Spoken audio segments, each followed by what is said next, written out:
Your old or broken phone can let you down when you need it most. Perfect. But at Verizon, trade in any old phone from our top brands and get the most for it, up to $2,000 in value, for an amazing new iPhone 16 Pro with Apple Intelligence and a new line on My Plan, and iPad and Apple Watch Series 10. That's like a 3-for-1. And you can get it on any plan. At Verizon, trade in your old phone for a brand new iPhone 16 Pro, iPad, and Apple Watch. The other guys won't give you that. Visit Verizon.com today. Additional terms apply. Service plan required for Apple Watch and iPad. Up to $2,000 value based on iPhone, iPad, and Apple Watch. The following is brought to you by the Social Suplex Podcast Network. This is Speedball Mike Bailey. You're listening to Keepin It Strong Style. Yes. Yo, this is Rich Latta from One Nation Radio. This is brought to you by the Social Suplex Podcast Network. We present to you the Ace of Podcasts, Keepin It Strong Style.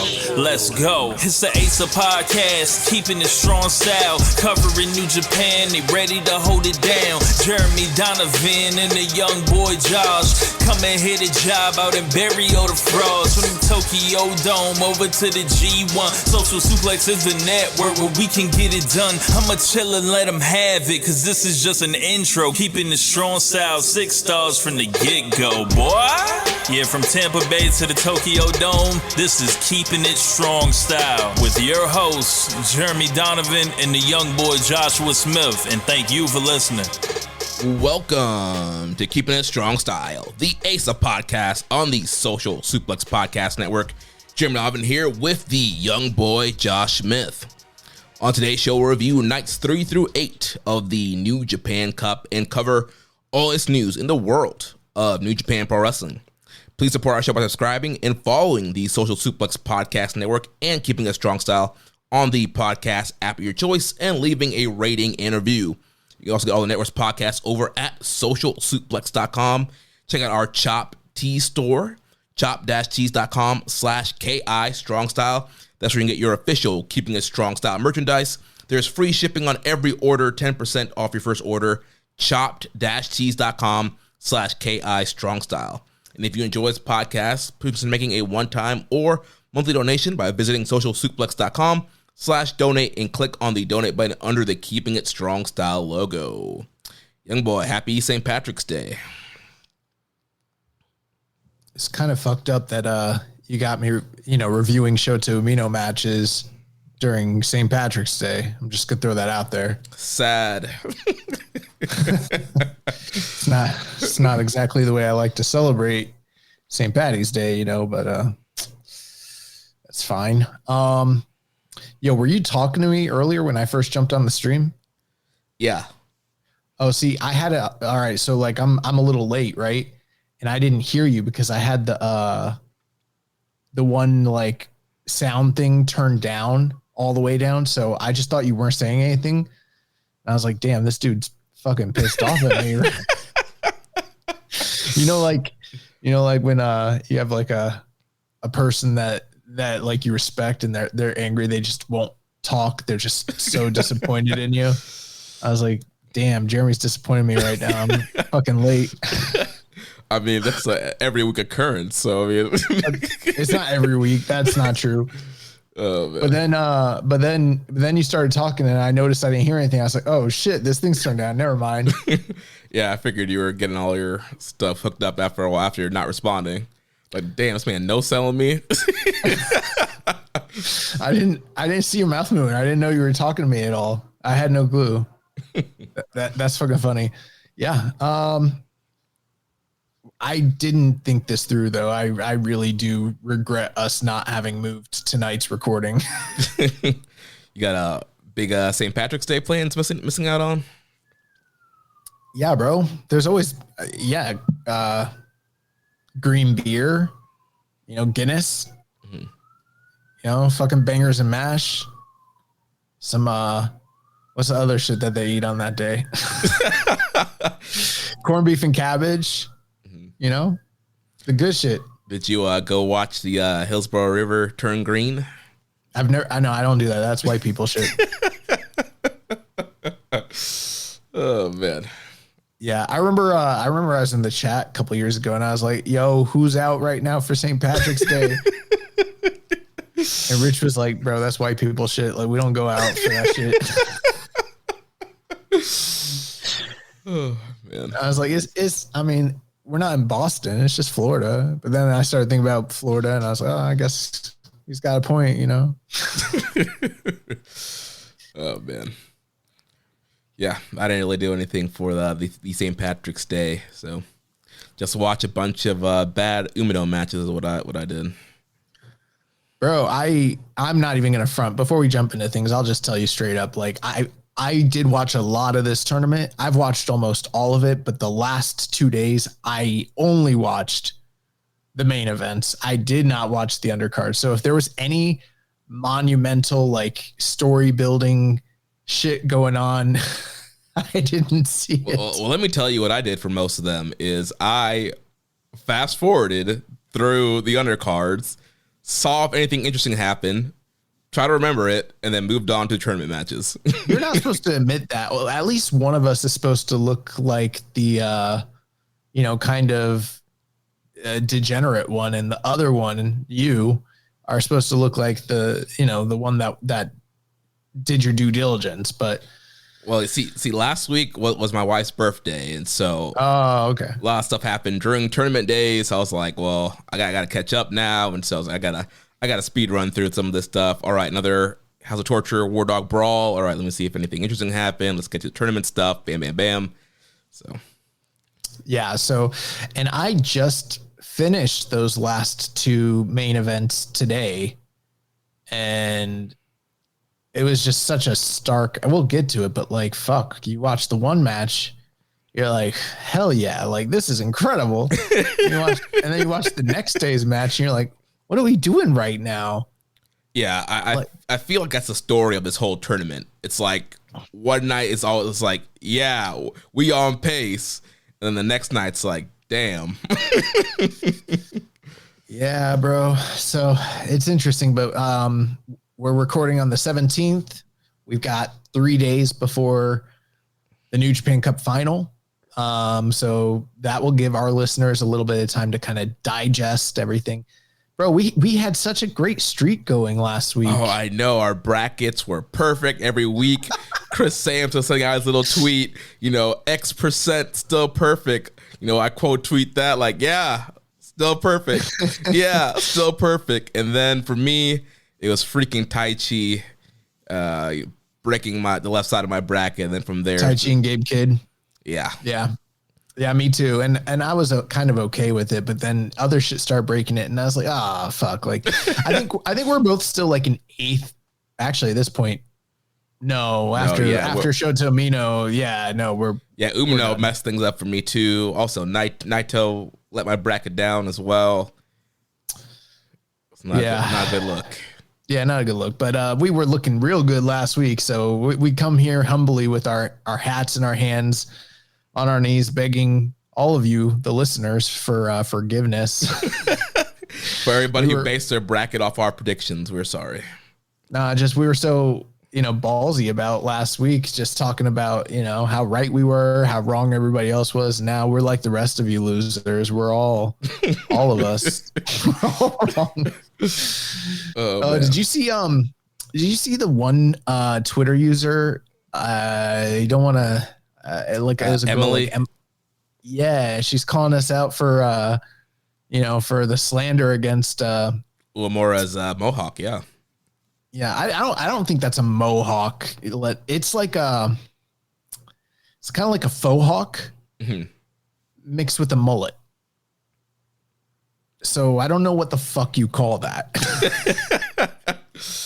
I don't know, but apparently a lot of people love Uemura's haircut. They consider it an L from us, from our opinion on the haircut. I'll tell you one thing: the fact that we have a female listener in the viewership at all, and the listenership was shocking to me. I think we're at according to Spotify, I think we're like 9% female. Oh wow. See, I don't ever think about who's listening at all, but I just assume, I don't know, I just see you and me. So speaking of female, we got Miss J Doom on the chat tonight. A Follett, yeah. Yeah, so I don't know, man. Like I was just like, oh wow, we've got a wide variety of listeners. I don't even think about that. That's crazy. Yeah. But reach all the demos. I don't know. You do deal with the numbers and the analytics. I don't look at that shit, so I don't know who's listening, where they're at, how many there are. I just cash the paychecks when they come in and show up late for work. That's about it. You're like, Finlay, pin me, pay me. Yeah. No effort. Oh, man. Well, let's jump into it, man. We got a lot of nights to run through. So for the undercard stuff, we'll kind of just go through the results. If something of note happened and I remember it, I will bring it up. I did see this, though. I don't know if this is going to come up, but I saw that Hiroshi Tanahashi met with the members of Just Four Guys backstage and seems to be pushing for them to fold into Hantai. Yeah, that happened in one of the backstage promos there, and he was pretty much saying, Bullet Club, House of Torture is kind of going rampant. We need, you guys should just kind of join the fold, join Hantai. So, obviously we've seen Chaos, GBH, all that fold into Hantai. So, Just Four Guys could be the next group here that folds in. Millionaires Club is going crazy. We need the new blood to come together. Yeah.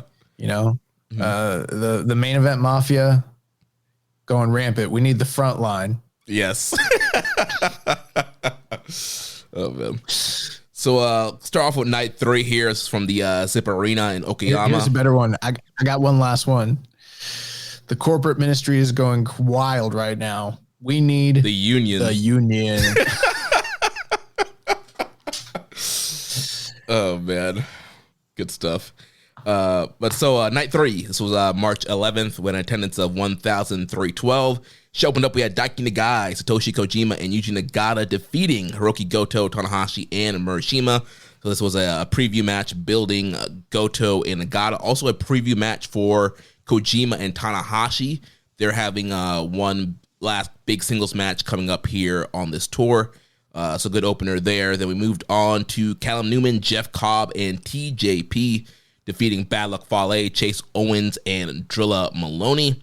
Then we had Bushi, Shingo, Naito, and Yota Tsuji defeating ELP, Jado, Bolton Oleg, and Toru Yano. Then we had War Dogs of Gabe Kidd and Sonata defeating Taichi and Taka Michinoku. And then we had the return of Shota Umino teaming up with Tomohiro Ishii, defeating Great Okan and Jacob Austin Young. We have lots of questions about Umino's look. We'll save those till we get to the Okan match. And then we got into tournament action here. So the first second round match of the night, we had Yuya Uemura defeating Yoshihashi in 14 minutes and 50 seconds. Thought this was a okay matchup, and I'm just glad that they kind of did what we talked about last week. We kind of were a little critical on Uemura for being the wacky roll-up guy, doing the Colt Cabana Superman pin, but he hit the deadbolt suplex here to get the nice, clean, definitive win over Yoshihashi. Yeah, I thought that I could potentially have liked this match a bit more, but it was fine. It was good. I don't think it was really good. I don't think it was like an excellent match or blow away, but I enjoyed it. I thought it was perfectly fine, serviceable pro wrestling on the, for the slot it was too, which was like 4th from the top or 3rd or whatever. Yeah. It was your nice kind of standard. It's a good, solid pro wrestling match. Like nothing more, nothing less. I was just glad that Uemura was able to just kind of hit his finisher and speed him definitively. I do think that those two guys in particular, I think under the right circumstances, you put them in a G1, they could probably have a much better match than what transpired here. But it was also inoffensive, and it got, Yuya looked strong, and I think that's the important thing there. Yeah. So now following that, we had Zack Sabre Jr. defeating The Grip, Rei Oiwa, in 19 minutes and 13 seconds. I really like this match a lot. I know that there were people that were very upset with the outcome here. They wanted Oiwa to go over. I think that there was a lot of fans probably, and I haven't listened to any of the other podcasts, so I don't know what the other voices that are in the space are, all saying, but I've just seen the sentiment that like the fan base seems to have headcanoned this tournament to say like every single young guy is going to go deep and like this is the establishment of everybody. And, you know, that would be cool if that's what happened. But I personally never prescribed to that particular doctrine, you know, especially since Oiwa, you know, Zach is, think about who Zach is. Zach is a guy that just came off one of the strongest runs of anybody in the entire company, you know, just won the G1, you know, just came off of, you know, a world title run in the Dome and everything like that. Almost, I mean, he lost very, very, very few matches in the whole past year. And if he were to turn around and then lose to his underling at this stage of the game, basically needs to go to the finals at that point. You know, and maybe there are people who envisioned that that's the case, but I feel like there's a lot of people that think like he would beat Zach and then like get beaten and not make it to the finals. And like, it doesn't work that way. Like we're not going to have Oiwa, the guy who's in the same group as him, get that in the very first match between them, get that win and then turn around and not capitalize on it, not end up facing Goto. Like that just, the math doesn't work out from a storyline perspective. I do think that there's a time and place for Oiwa to get that win. And I enjoyed the match a lot. I thought that they worked well together, told a good story. There was a lot of one-upsmanship and, you know, a lot of crafty ring, you know, like chain wrestling and stuff like that.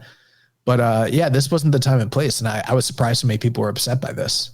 Yeah, man, there are a lot of Oiwa believers out there. A lot of people think that Oiwa is the guy, the ace. And, you know, I've kind of not been on that train yet. Like, I think Oiwa's good, but people really hold him up on a pedestal. And also, I think he's a great worker and he has a lot going for him, but I just don't see him on that same level as other people see him. And I agree with you. You know, Zack Sabre Jr. is not a Sonata. He's not an evil. You're not going to give him this big push and then immediately kind of drop him down into a mid-card position. Like you mentioned, incredible run last year, you know, TV title reign, G1, wins the title, main events both nights in the Tokyo Dome. Like this guy has an incredible resume in the last 365 days, and you create him as a top star. Now, is he ever going to win the belt again? We don't know, but he's a former world champion that's very credible, great in-ring, has a great crowd connection. That's a guy you don't just drop down to the mid-card like a Sonata or an Evil. Like, that's a guy you want to stay floating in that main event picture and to be a credible threat. Could you have pulled a 1-2-3 kid, Razor Ramon here, where Oiwa does some kind of wacky roll-up and gets Zach? Sure, but I don't think right now it's the time and place for that. I think in a tournament like this, you needed some strong guys advancing like Zack Sabre Jr. Yeah, I mean, would it help him from a stamp? I mean, obviously, any win over Zach is going to be beneficial, but there's winning and then there's winning. And I don't think that we're at the stage of Oiwa's run where it's like, this is the time and place for him to be getting a definitive win. And so if it's not going to be a definitive win, it's going to be something akin to what you just described. I don't know if it'd be quite as, lopsided as 1-2-3 kid beating Scott Hall, but there's certainly something to that where it's like, he wouldn't beat him with his finish. He'd have to basically, outsmart him, outcraft him, and basically beat him with a roll up or some other means that we haven't, maybe another count out finish in this tournament. Yeah. And so, they could have done something like that, but I still think you need Zach Strong. And like you mentioned, if Oiwa's not going to win the whole tournament, like I don't think it really helps him beating Zach here. For him to beat Zach and then turn around and lose to the next person, I think that would kind of keep him where he's at. Like, so if he were to beat Zach, he would need to go all the way to the finals. Mm-hmm. Yeah, I agree. So moving on from there, main event, we had Dave Finlay defeating Evil in 17 minutes and 13 seconds by count out. So we had all the shenanigans and run-ins here. We had some miscommunication here between Sonata and David Finlay. So kind of planting some seeds of doubt. Is Sanada, is he really with the War Dogs? Is he eventually jumping ship to House of Torture? But Finlay was able to overcome all the shenanigans here, and there was the count out there, and he got in before 20 as him and Evil were brawling on the outside and was able to get in right before the referee made the 20 count, and Finlay advances with the count out victory. Yeah, I've seen a lot of criticism for this match, and I don't even think that a lot of what I've heard is incorrect. Lately, a lot of the House of Torture kind of tactics and match shenanigans that we've complained about for years, it's sort of ramped back up and kind of become a crutch that they're leaning on. And we're seeing it with War Dogs as well. So it's sort of like a across the board sort of thing right now. And so seeing these two groups face one another, there's a lot of people who are sort of fed up with that. They're, maybe not happy with how things are shaking out between the two groups too, because it seems to just sort of be brawling most of the time. For me though, I don't know, like I do see that, but at the same time, I'm somewhat as a fan invested in what's going to happen here.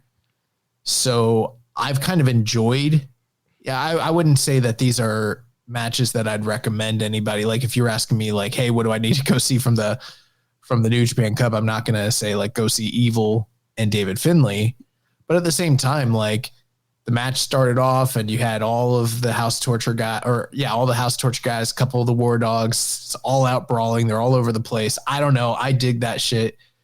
I know we've been seeing it for years with these groups and with Suzuki-gun and a bunch of other, bad guy groups, but whatever. Like for me, it's like, all right, we're finally getting to the shits. Like, let's see who's going to be the real Bullet Club or whatever. Yeah. And then with the storyline with Sonata being out there at the very, and then not having interfered or interacted or done anything to help whatsoever. And, David Finlay, and that almost costing David Finlay, but him still being able to kind of like outwit and have the right tactic and the timing to get back in the ring. It's not the most definitive win, but I am at this point, I might grow tired of what's going on between these two groups because it is starting to become repetitive. Mm-hmm. But at least for this early iteration, I've kind of enjoyed what it's been so far. And, for me, I was still I think what adds a little stakes for the New Japan Cup for me is this bracket challenge, because when you're like doing well, you're like invested. You're like, I hope my picks actually like shake out. So there's also that aspect to it. So this wasn't a great match by any means, but it's been interesting to see how they got around with the booking. But it is a little cheap at the same time, because I think it's okay to have one count out in this iteration of the round, but they went to the well with it again on the same side of the bracket in a very short, succession. So I don't know.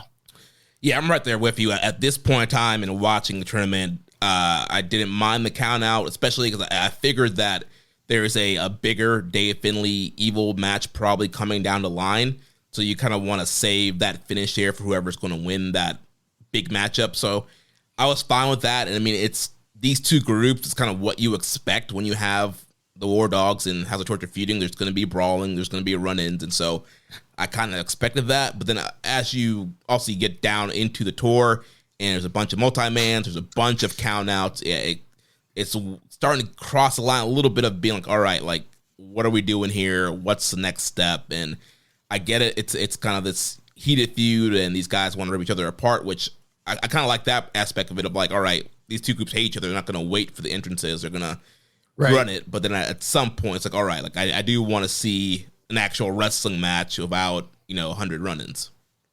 Right. I agree.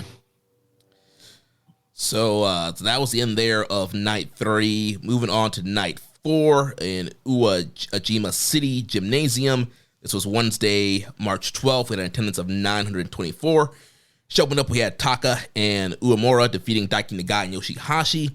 Then we had Kojima, Ishii, and Nagata defeating Goto, Tanahashi, and Morishima. So another Nagata-Goto preview and Kojima-Tanahashi preview.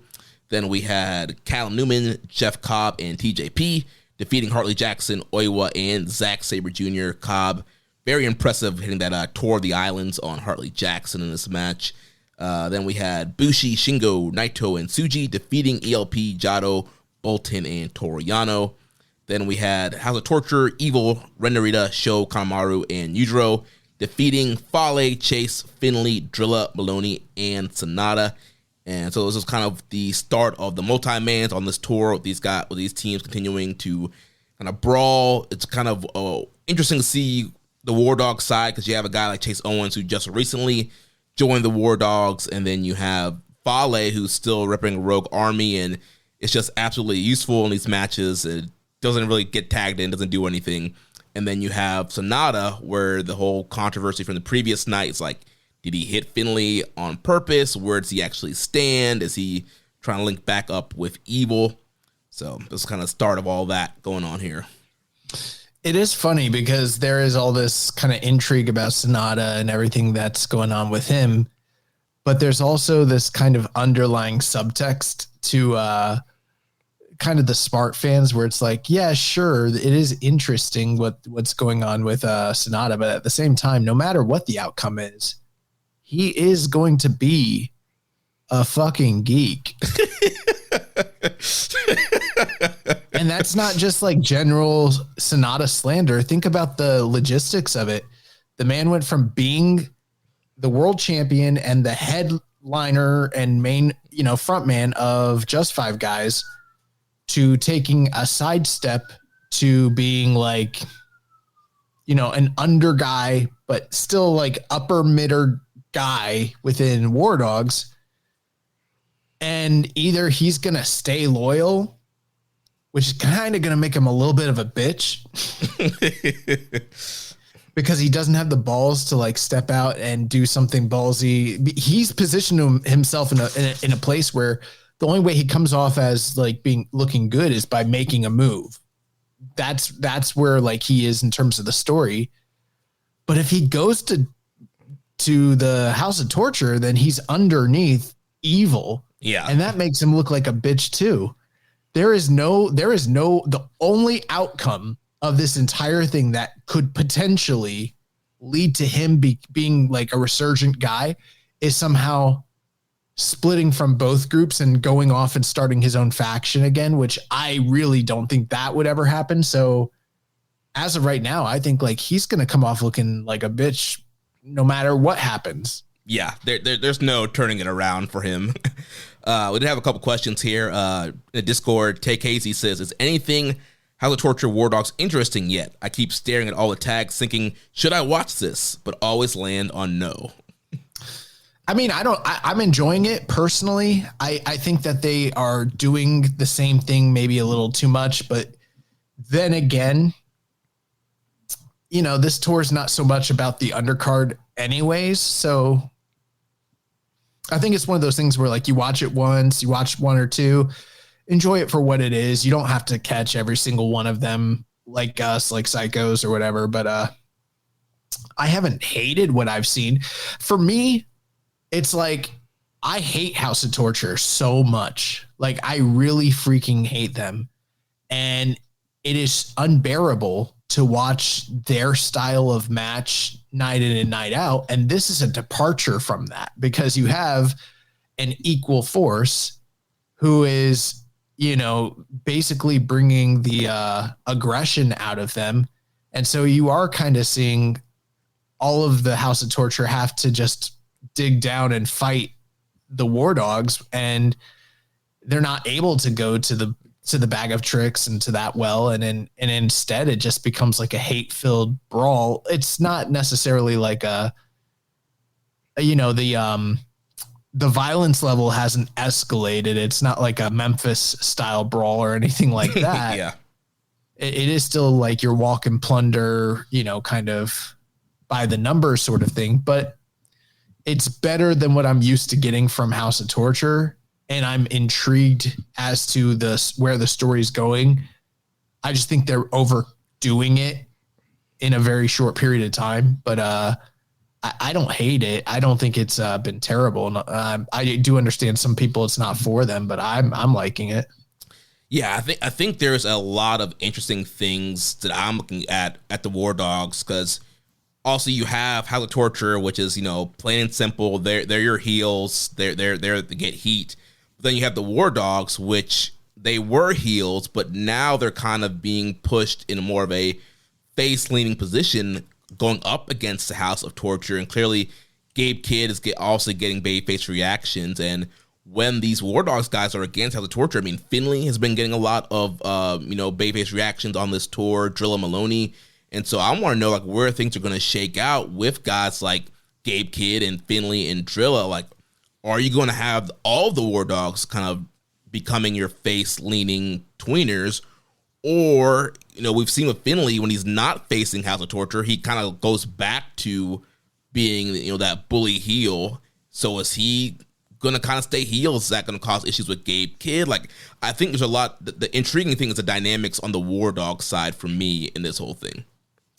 Yeah, and we've seen some groups where there is a spectrum of different character motivations and kind of temperaments. So who knows?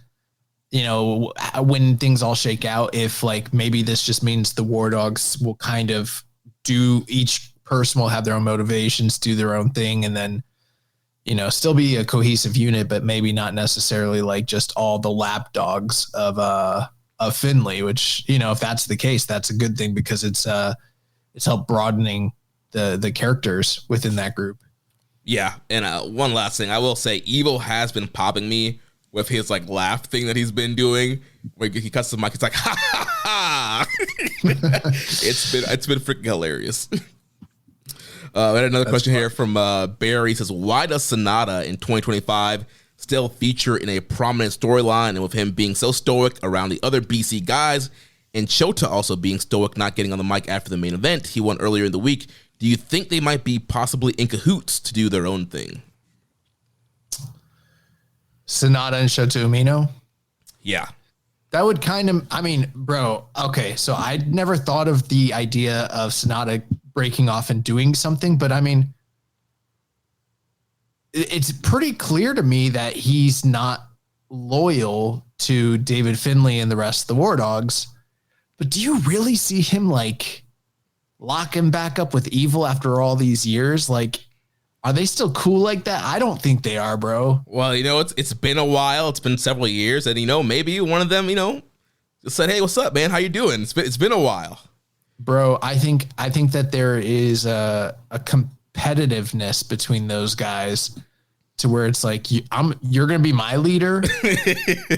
No, bro.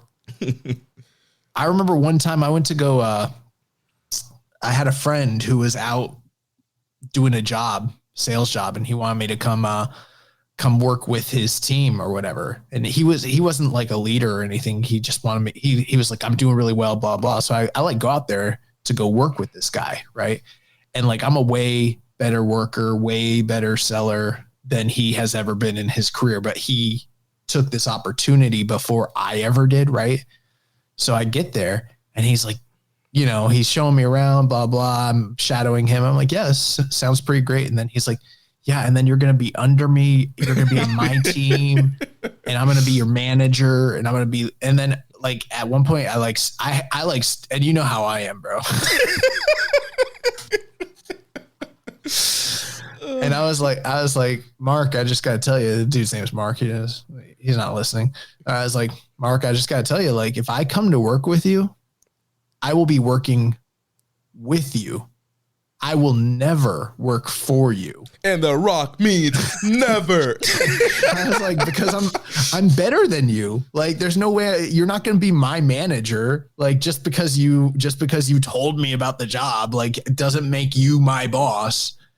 And that's what he thought, and I feel like that's Sonata. Sonata's dude, I'm not, you're Watanabe, bro. I'm not going to be under you. So with that being the case, could there be something where Sonata breaks off and isn't the leader, but kind of helps form something with Umino? I could see that. Maybe, but I think at some point you would kind of want Umino to be the front person of that group. So he would still kind of follow, maybe it's not quote unquote, there's an actual leader, but I'm sure they would position them to where Umino is kind of the face of that group. I would imagine that would be the case. I think we're done with Sonata as the leader, but I don't think Sonata can be counted on to be loyal to either of these groups. And if they're consolidating all these other factions and opening up space for there to be something here in the very near future, and there's all this tension about Sonata and tension about Umino, I think that's a really great a theory. I don't know if it's going to pan out, but shit, that would be crazy if that did. Yeah. So then jumping into New Japan Cup second round, we had Taichi defeating Gabe Kidd in 20 minutes and 40 seconds by count out. And I was really enjoying this match. It was very hard hitting. Also, Gabe Kidd trying to stand up for strong style and, kind of mocking Taichi, telling him this is not, King's Road. It's not all Japan. And they were having a very good match. And then towards the end, Gabe seemed like he had things wrapped up. And then House of Torture came out, Ren Narita. And they pulled the ref out of the ring and laid out Gabe Kidd on the outside. Ref started the 20 count, and Gabe was not able to answer the count. And Taichi, laying on his back, won the match by count out. Yeah, I don't have a lot to add to what you just said. I think I echo almost all those same sentiments. Like, I really did enjoy this match. I thought it was going really well. I like that story. And then, everything broke down. And then I was like, fuck. But I really still kind of thought that Gabe would wind up overcoming the odds and beating Taichi. And it didn't shake out that way. And to some extent, you kind of want to lay a lot of that blame on Ren Narita's shoulders, which does kind of make me wonder, like, why didn't Ren Narita just beat him in the first round? Yeah. But it is what it is. Here's my big issue with this whole thing, though. Aside from the fact that they went to another count out, which feels very much like a second cop out, Yeah. But the execution of it was fucking stupid because Taichi was on his back, like you said, and he started the count on his back, and he was on his back way before the count started. So if it's a 20 count on the outside, when were we going to start the 10 count for Taichi, who was just knocked out? How, think of the kayfabe. This man's out. They should have just counted him out, and then the count out outside wouldn't have even fucking mattered. Like, Gabe would have won. And that's not me just trying to make excuses to make sure that Gabe goes through to save my bracket. It's the logistics of it. Like, this man was flat on his back, not making a move. He never got up. He didn't even raise his hand when he won. Right. Like, he wasn't even kind of inching back up to his knees or anything. Like, he was out. He's out. Bro, if somebody gets knocked out, they're out. That's the end of the fight. It doesn't matter if the other person's on the outside or not. That's crazy to me. Yeah. But yeah, that's the call they went with here. And yeah, I'm not a huge fan of how that went down. And it's kind of like you said, at this point, if Gabe was just going to get knocked out in the second round, you might as well just had Narita knock him out in the first. You get the heat on Narita that way. Then you have Gabe kind of chasing him the whole tour instead of kind of giving Gabe that first win and then cutting him off right away. And like I was saying last week, I felt like it wouldn't be a good call to have both Gabe and Tsuji knocked out of this thing early. So I was expecting, all right, you knock Tsuji out early to set up the evil match, and then you give Gabe Kidd a little run. He doesn't have to win the thing, but I feel like it would have been beneficial just for the momentum that he has to get him deep in this thing. Well, they were kind of in a precarious position. They booked themselves in this spot because they either have to go with him or find a way to not go with him. And that's what they had to do here, was find an out. The only problem with that is if this was the only count out, that would be fine. But the fact that they did it earlier on the tour, that's what sours me on it. So you got to do one or the other. You can't do two of these back to back within the same faction. It's just, one round after the other, just a few days apart. It doesn't look good. Yeah. We have some questions here from Barry Walsh. She says, is there a worry New Japan waits too long Yet again with Gabe, who one day gets frustrated and makes more money working less, I have a feeling Clark Connors will be next unless he defeats Despy. Yeah, there's certainly that concern that you might wait too long to pull the trigger on these guys. And New Japan has been known to be gun shy. Yeah, and I think right now, too, it's difficult because not only are they gun shy, they also don't have the finances to be able to compete with an AEW or WWE offer. So, yeah, not only are they like waiting to push people, it's like they can't even compete with pay. Back before the pandemic, at least you can give them a little bit of a more competitive offer and promise them stuff down the line. It's like now it's like you can make promises, but once you see those zeros from the Khans, Tony or Nick, like it looks different.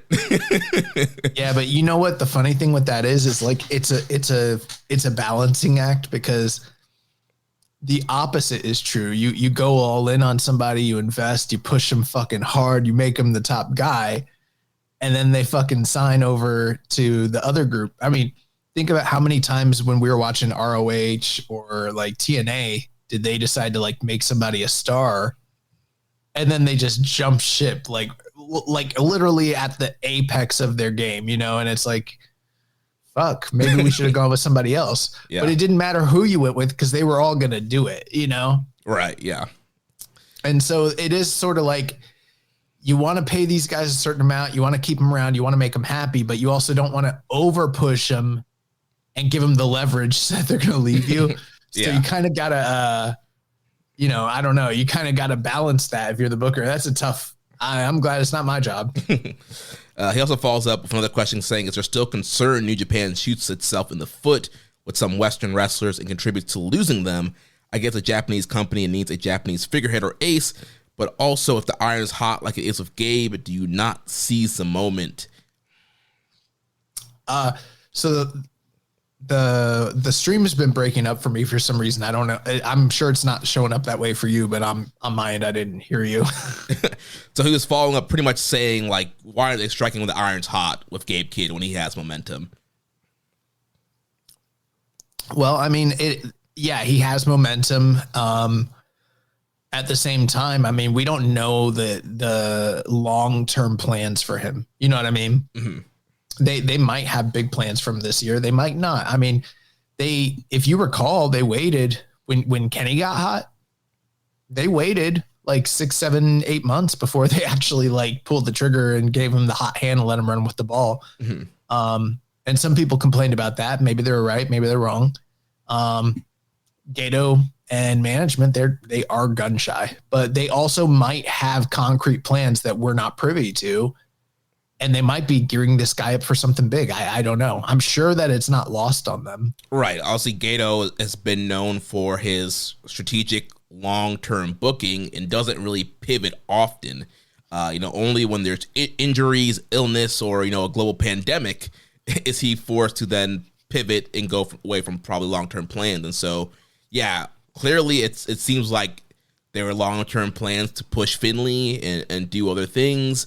And so it's hard now. It's like, all right, do you scrap your plans and go with the hot hand and Gabe Kidd, or do you kind of stick to what you kind of had built out and try to figure Gabe into that? But here's like the real question, and this is playing what if, and I'm pretty sure I know the answer. If AJ Styles and Nakamura don't leave that early January and February, March in 2015 or 2016, whatever it was, does Kenny even get that wrong that year? And you know what? The answer is probably no. Yeah. Doesn't matter how good or how connected to the crowd Kenny is, like the spot didn't exist. And for better or for worse, it's not always a meritocracy with New Japan. There is sort of like a caste system, and there's people that are geared up in spots. And yeah, we did lose stars, but that just meant that the people that were under them kind of moved up. And there's definitely space for someone like Gabe Kidd to pass people and get to the top of the card and everything, but he still has to pass those people. And I know he's hot right now, and the way that they do that is by booking him to win. But it's not just an immediate overnight thing the way that I think people want it to happen. You know what I mean? Yeah. And, obviously the reactions are great, but again, we don't know what that means for business. You look at a guy like Zack Sabre Jr., look how long it took for him to finally get up to that tippy top main event spot, win the world title, and he gets great reactions. He has great crowd connections, but then you look at some of the drawing ability that he lacked during his title reign. And I mean, obviously it wasn't like abysmal, but you would expect a guy like Zack, who's been there for so long, who lives in Japan, speaks the language. You would think a guy like him, with the match quality, would have drawn better as champion. And so when you look at Gabe Kidd, again, hot reactions, connecting with the crowd, great matches. But if you put a strap on Gabe Kidd, like, what does that mean for business? Yeah, and the converse of that is probably true, or because there was the criticism that maybe the reason that some of that run wasn't as successful as it could have been was because they waited so long before they decided to go with Zack Sabre Jr. that they slotted him in a role to where perception's reality, and he wasn't a tip-top guy for so long that by the time you make him a top guy, it's like, well, he was an upper mid-carder for 8 years. Yeah. So there's that part of it too. So again, like I said, it is a balancing act. It's I don't totally understand it. I'm glad I'm not a promoter or the booker. I don't think it's as easy as people think it, is. Yeah. And his last question, is a strong belt a dead weight around Gabe Kidd at this point? I mean, I don't know. I guess the real question is like, how viable is strong at this point in time? And I don't even feel like it's really an interesting question or like conversation to have anymore. Yeah. I mean, I do feel like the strong title does hurt his booking, especially when you have matches that are booked out in advance, like the Ishii match we've known for a few months now is kind of coming, the Iron Man match. And so what do you do with him? Yeah, being a strong champion, having these other programs, and you want to do stuff with him on strong. And I do feel like that is hindering some of the booking that you could do with him in Japan, not having to worry with this whole strong title.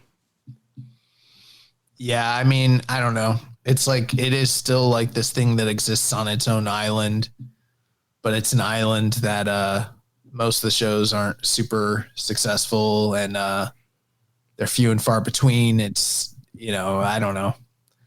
I mean, it has its purpose and place, and sure, but for me, I'm not like high on the strong brand these days, personally. Yeah, I was more for a strong title when we were having weekly television. There was programs, there were storylines, like, made total sense. All right, it's a whole TV show, separate universe, you have your own roster, totally makes sense. But now it's kind of gone back to the strategy before, where you have these 4 or 5 events in the US, and you're not doing weekly TV. You're bringing the IWGP World Champion to more shows. You're bringing the global and all these other titles. Like, why do you need the strong title? Why do we need strong tag titles? It's the same thing we've been saying for forever now. I think at this point, the way that quote unquote strong is, there really is no strong. It's just New Japan doing US shows. Yeah, because I was going to say, because then it becomes, well, you need strong titles because strong is a brand and the brand needs a title. But then like everything that you said is true. So then it's like, well, I guess we don't need the title. But then if you don't need the title, then you don't need to call it strong anymore. So then it just should be New Japan just New Japan running US shows. That's it. And that's what it should be. I think that strong branding weakens New Japan events in America. You see that blue and white, and it's like, all right, what am I actually getting? Am I actually going to get a real New Japan show, or is it just going to be, Fred Rosser and World Class Wrecking Crew? I think they should just be like they did before. Just throw that line mark on there, and it's just New Japan presents When You See Right. You don't need strong or any of that other stuff. Yeah, but here's the problem with that is it tempers the expectations when you know it's strong, because you know that it's not actually New Japan proper, and it does differentiate what it is. I mean, if you thought that you were paying for a true blue New Japan show and then you show up and you're getting, Matt Vandergriff in the opener, and then you're getting, this street fight, and then you're getting a bunch of luchadors from CMLL on their off night, and then you're getting a Joshi match. You're like, this is not fucking New Japan. It's a cool show. And then you're getting some guys from the indies, and then you're getting a couple, 4 or 5 guys from New Japan. You're like, this is not New Japan, but they can get away with that by calling it strong. You know what I mean? So it's tough, but I think that the long-term success of the whole thing would be better if they just did New Japan shows in America the way they did before Strong ever existed. Yeah. So moving on, we had Shota Umino defeating the Great O-Khan in 22 minutes and 53 seconds. Like I mentioned, Umino came back the night before in that tag with the shaved head. He's wearing a white hoodie, all white gear, no colors. He's not slapping hands and kissing babies, no more glow sticks. Very serious face, and came out here, more stoic, quote unquote, trying to be more aggressive. What did you think about this kind of soft relaunch for Shota Umino? The moment that I saw him come out, I thought, oh my God, he's probably winning the New Japan Cup. Because I think back to the runs that Evil and Sonata both had when they were making, not massive, but they were making character changes throughout the tour. And it was evident that you're like, oh shit, they're doing something with this guy right now. Mm-hmm. And you don't know what it is, but they're doing something. When that happens and it's New Japan Cup, they usually don't go half measure. They usually win. And as soon as he came out that way, I was like, I don't like this. I think that there is a better way to tell this story if that's what we're doing. But I think he's probably winning. I was like, damn, my bracket's probably fucking busted because he's probably winning the whole thing. And then I saw him work and I was like, well, it's just Shota Umino working a little slower. Yeah, working slower, trying to be stiffer, and yeah, it just didn't work for me. I was like, he's supposed to be coming back with this whole new attitude, and he's going, life and death, 22 minutes of Great O-Khan. It's like, what was that supposed to do for me? Like, yeah, it's just bald Umino that's working slower. This does nothing for me. Like, if he was going to come back with this whole new attitude and he's, more angry and more aggressive, like, he should have buzzsawed O-Khan. And I get it, maybe you don't want to hurt O-Khan, but you should have given him somebody where he just goes in there and it's like 5-10 minutes. He just goes in there, no cells, and like murders somebody to get this thing over. Well, I think it's like, remember Evil's run? He was just like, he hadn't changed his look, but he was just a lot more aggressive and he was cheating a lot. And remember earlier when I was saying, like, we've seen instances where there's a wide variety of people with their different temperaments in the same group. There was like a while there where like Evil was still the heavy cheater within LIJ, even when like Hiromu and others were basically not that anymore. Mm-hmm. So that kind of existed for a while. But yeah, he was cheating extensively, like more than he ever normally did. And he just started taking on that persona until the like last 2 matches where he just, he joined Bullet Club and fucked off or whatever. But it was clear they were doing something there. And then Sonata obviously like was, doing the whole, like, I'm leaving LIJ thing, started changing his look, changing his gear throughout the thing.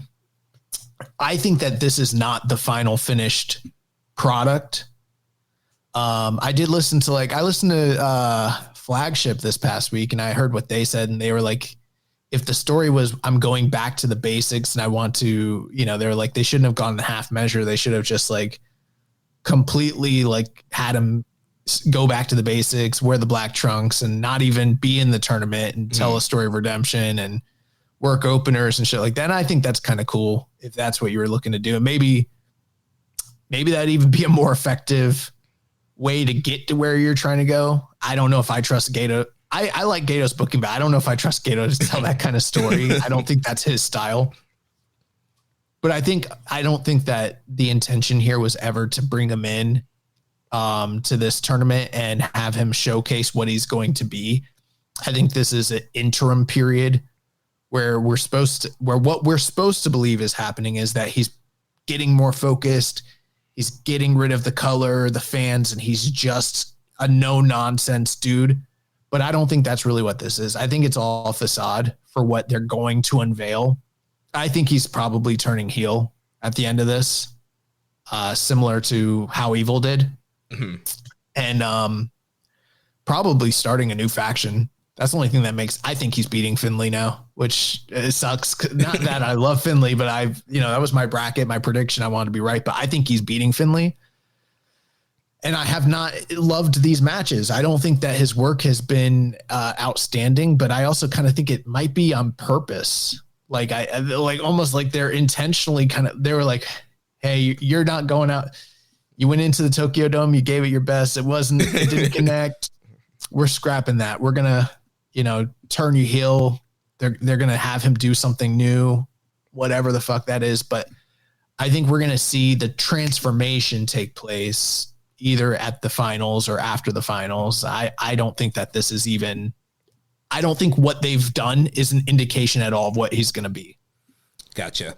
Yeah, for a second there, I thought that they were going to go with Zach and Umino in the finals, do a full redemption, have him beat Zach, and that's how he wins the New Japan Cup.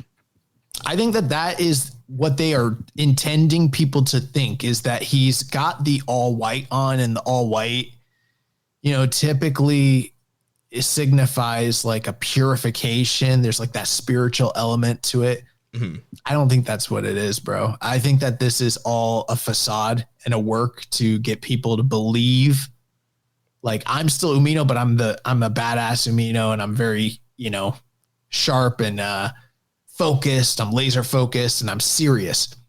I think it's just he got rid of all that other shit because he's getting ready to unveil some more new shit that we don't even see coming. Yeah. And he's going to be a whole new character. And he's not, I think that this white gear, I don't think you'll ever see this white gear. I could be wrong, but if they're smart about it, I think you never see this white gear ever again beyond this tour. This is the one time he wears it just for this tournament, and that's it. Yeah. I did find it hilarious. I've been kind of making fun of the whole render thing for so long. They've been sticking with like they just changed it. Right. They just changed it finally to the pink look, and he's now shaved his head. I noticed that, and I was like, Jeremy's going to notice this shit. We have some questions here. Stale Burger Bun to the Shota Umino a new man. I guess. I mean, he kind of works the same. Yeah. Actually, you know what's sad? I saw a clip that New Japan posted from this tournament from I don't know if it was last year or the year before, but it was Shota Umino versus David Finlay. It's probably last year. Probably, yeah. And they were working so good, and I was like, bro, like Shota Umino does not work this good anymore. I was like, I bet you this finals match that's coming up is not going to be anywhere near as good as what I'm seeing in this clip. Like, this is crazy. Yeah. Shota Umino with the hair was kind of good. Like, yeah. Rainbow and Sandpick says, thoughts on how Shota got his groove back? Did they go far enough for a character reset, or is the change too incremental given how lost he has seemed over the last year plus? I do kind of agree with some of the points that Chris made on this show the other week, where I think that it could be viewed as like, this is too soon, but I also think a lot of people think that it is a redemption story. And I don't think they're telling a redemption story. I think that they're telling I don't know what you call it, but it's not I don't think it's actually a redemption story. I think this is a guy that's getting ready to turn on everybody. Yeah. If it was redemption, I do think it would be too soon, but clearly I do think, I hope that there is something else at play. And also, with Hantai becoming super Hantai with Chaos and everything, joining and it being under Goto, and Charlton was mentioning on commentary, he's like, yeah, Umino was sitting at home, watching Goto become the leader of Hantai when, last year Umino was like, I'm the ace, I'm leading New Japan in the future, and now Goto is the one that's leading New Japan into the future. And so right. And I think part of that was him also saying, like, had he won in the Dome, what do we think would be happening right now? Do you think he'd be handing it over to Goto? Like, no, it'd probably be Shota Umino. Right, yeah. So maybe this is kind of like maybe corruption storyline where like he's broken and it's like, I've tried to do it the right way. I try to get to the big spot, and now that's what this is. I hope that's what it is, because if not, I feel so confident that it is, because otherwise I think it's shoddy booking. Mm-hmm. And because I don't think that Shota Umino has it in him to tell that redemptive story, and for us to all invest and believe that guy that shit the bed so deeply in the Tokyo Dome in just a couple months' time can turn it around and redeem himself. I don't think that's happening. And I don't think even if they did want to tell that story, I don't think Shota Umino, the performer, has the chops to successfully tell that story. But I think the story of, I tried it the right way for so long and look where it got me. Fuck that. Let's, and he's off and he's corrupted. And yeah, I don't think it's a redemption story. I think you put it right. I think it's a corruption story. I think that he's going down a dark path, and it's funny because he's wearing all white, and I don't think a lot of people see it, to be honest, but I just think it would be terrible booking if you try to tell the other story. I think when you are a booker, you kind of have to know the strengths of your performers and their capabilities. And if you've been paying attention to this guy for any length of time, I think it's becoming very apparent. Like, whether you think he has the goods in terms of in-ring or not, that's a different story. But I don't think he can convincingly play the babyface anymore. Yeah. MJSPR says Shota's new finisher is called Second Chapter. I'm curious, what's the worst book that's ever existed? I don't know, man. The worst book that's ever existed. I don't know. I'm not like a book snob. I do. I listen to quite a few audio books, but I don't know if this. I don't know if it. I mainly just listen to Stephen King. So I don't know. I wouldn't be the person to ask about that. Yeah, nothing really pops into mind for a horrible book. But speaking of his finisher, what do you think of the new finisher, kind of Northern Lights bomb type maneuver? Kinda, but he's getting them vertical and he's grabbing the one leg and then bringing it over. I don't think it's really I saw someone call it a Northern Lights, but it's not. Northern Lights is the snowplow. They come straight down. It's kind of a variation of it. It's not the full. Yeah, I like it.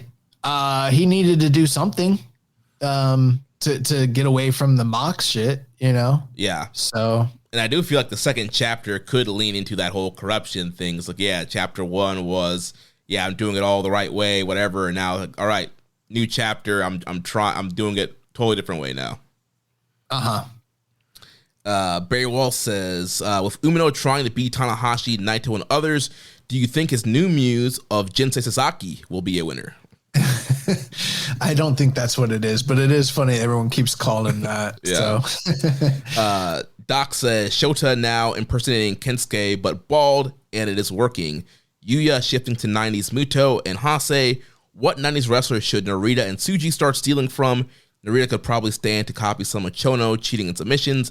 And I guess Tsuji could definitely start doing a shooting star press he has in his back pocket as a Liger reference. What wrestlers from the 90s should be stolen from in the modern age? I think Oleg should watch more Nakanishi and add the torture rack. It's a lot. It's a lot to that question. I mean, I feel like you answered your question. You know what you want to see, Yeah. I don't know. I'm trying to get to the question because he said so much there. Like, what the fuck? But I don't know. Yeah, let me see here. Is there anybody you think Narita and Tsuji should be trying to, I guess? I don't know why he's saying that Shota is impersonating Kensuke. but bald. Like maybe there's something I'm missing there. Kensuke Sasaki, like I don't get it. Yeah, but whatever. Yeah, I don't know. I mean, like I think there's always cool stuff to take from wrestlers from yesteryear. I also think that you don't just want to copy and emulate guys from the past. It's always good to be your own thing and do something fresh and new and innovative. Yeah. Reddit user Vert McPolygon says, how would you describe the new Shota Umino? All I can see is him being the same, but with no hair, no pink, and somehow even less emotion than before. He was the same, but it's actually more boring than he was a month ago. Am I missing some genius change? No, I don't think you are. And in fact, even if I think personally that there is maybe some intelligence to the story that I believe that they're telling, I also don't think that people are like, captivated by it. Mm-hmm. Otherwise, I'd be hearing other people have you heard anybody else say what I'm saying right now really about this? No, I've just been hearing people bury it, and people are kind of frustrated. Like, why is this guy getting to the finals? Like, he's having all these stinkers in the tournament. Like, people are not loving this new presentation and what he's been doing. Yeah, I mean, that's pretty much the main talking point I've heard is like, we've already rejected XYZ about this guy, so now we're doubling down, and there's confusion over that. I'm not a believer in Shota Umino any longer. I think there's a time where if certain things have shook out a different way and we got to this point in the story and this is the story they were telling, maybe I would be intrigued by it and, kind of into it, but I'm really not into it. Like, I don't think he's really a top guy. And I think they're getting ready to give him a fucking faction and maybe even the fucking strap. And I don't think he's got the shoulders to carry the company like that. I don't think he's got the goods. Yeah. And in ring, he's lacking. Like he just doesn't have it. He's very inconsistent.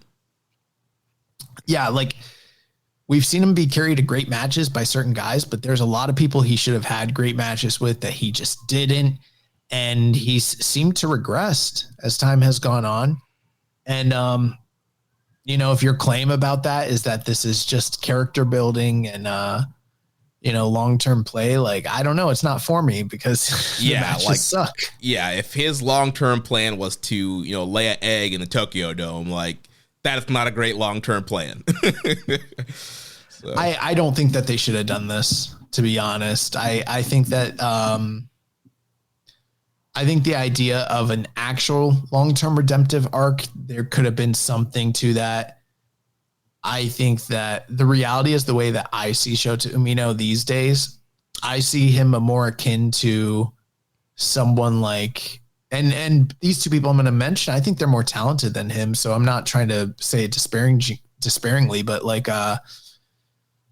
remember like there was time where like Yoshihashi and Taichi, people did not get them, did not like them, didn't like their work, their look, yada, yada. And over time they endeared themselves and got back to a place where they kind of became players. It's kind of how I see Shota Umino these days. Which is that's a far fall from us kind of seeing him as a future ace potential type of guy. But that's sort of where we're at. And I feel like maybe it would be wiser to cut loose and move him down the card and then try and redeem him. And I know that sounds harsh, but I think that is actually the better way to go. I think what they're going to do is they're going to double down and try and make him work. And I don't know. I think the best we can hope for is like another Evil, like a guy who really can't go, but maybe he finds a niche and plays the foil, and that's like his deal. Yeah, because I think that's what they're hoping to maybe try to do with him. Yeah, we'll see. I mean, as much as we're not big fans of Evil, I think Evil does do a great job of getting heat, and yeah, he kind of has nailed that whole House of Torture stick, and the crowd take them and boo them, and they get heat and they get babyfaces over. It's like, do you need another unit like that in that position with Evil and House of Torture? And then you kind of have War Dogs who were in that position. So I don't know. Maybe I'm wrong. I don't hear anybody else saying this, but when I look at it, I don't see him coming off like a badass. I see him as a guy that's scheming in the background to do something different and is broken by what's transpired. And that's why he was left out of the Hantai shit. Yeah, I think that's kind of a big talking point that I think people have kind of forgotten and overlooked now, that he was not out there whatsoever. And I think, that could be the calling card for what's to come. And I know a lot of people are talking about, Youngblood coming back, and this whole, maybe there's a link with him and Sonata. So there's definitely something brewing. Maybe they could add Jake Lee to the mix and just really. Oh my God. Oh, yikes. All right, let's move on to night 5. This was Friday, March 14th. So we had Kojima, Ishii, Yano, and Nagata defeating Bishamon, Tanahashi, and Murashima. ELP, Jado, and Umino defeating Callum Newman, Great O'Khan, and Jacob Austin Young. Fale, Chase, Gabe Kidd, and Sonata defeating House of Torture, Renarita, Sho, Kanemaru, and Yujiro by disqualification. Then we had more House of Torture with Dick Togo, Evil, Renarita, Sho, and Kanemaru, and Yujiro. So this was a kind of a Paul Heyman style angle here, where they ended up having one match. It led to a DQ that led to another match, which became a bigger tag match. So you had the full House of Torture defeating Fale, Chase, Finlay, Gabe, Gato, and Sonata. Then you had TMDK, Hartley Jackson, Oiwa, and Sabre defeating Taichi, Taka, and Uemura. And then more second round action. We had Drilla Maloney defeating TJP in 15 minutes and 5 seconds. You know what? I'm just now realizing I didn't see this match. I saw the rest of the matches on this night. I did intend to go back and watch Drilla and TJP, but I didn't see it, so I don't know what happened. I know that Drilla won, but I did not see this match. Yeah, it was a pretty good match. I think these guys have good chemistry. Also, there's a whole story there of TJP being the one to bring Drilla into New Japan and joining United Empire, and then Drilla turning on them to join the War Dogs. And they played up on that, especially the previous night. TJP was on commentary and kind of mentioned that I was looking forward to facing Drilla. And so, they had a really good match here. And, it was a story of TJP trying to use his experience, speed, and, submission ability to, get the advantage over Drilla. And then Drilla just kind of outpowering TJP at every stop. And like we mentioned last week, even though Drilla is a heavyweight now, he still has that junior heavyweight speed, and he's still doing a lot of the AJ Styles drop down spots, and eventually he was able to hit the Drilla killer and put TJP away here. We did have a question from West Commission 7252. He wants the Bret Hart scale on Drilla Maloney. A lot of Bret Hart scale questions lately. What are the categories? So look, I'm going 9. I will go 9, but I do think there's a little something missing. I think the body is like a 10, and I think the overall vibe and look is dragging. I could almost go 8.5. Okay. For the overall look, the body 10, absolutely, but there's something missing there. I don't know. I'm digging the robe. I like the haircut, the gear. I think he's looking good, looking a star. I think he's looking like a guy that the next phase of his gear and look will be a star. I think right now he looks like a guy that is figuring it out. Upper mid card, and it's kind of figuring it out. All right, so Mike. I from what I've heard from him on the mic, I think he's good. I don't know if I would say he's like a world-class promo necessarily, but I don't know if that he's been given the opportunity to do that a lot in front of the live crowd. But he's been great on commentary.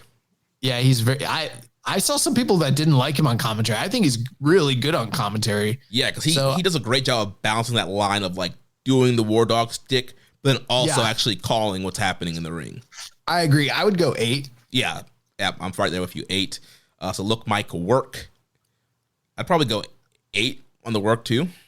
I'd probably go 8 on the work. I think that there's room for improvement, but I don't know if I've ever felt like he's at the tip top of guys in the company in terms of like their working ability. But I mean, he's no slouch either. Like he's really good. Yeah, and he's been also getting more single heavyweight opportunities, and he's been delivering in a lot of matches he's had. So yeah, I definitely think that could definitely continue to go up the more that he performs well in these spots. And then it factor. I'll go 7.5. Yeah. So what's that? I think there's a little spark that needs to be lit there to kind of push him over the edge. But I mean, that's I don't know. I'm not great at math, but it sounds like 35-ish, like 34-ish, somewhere in that.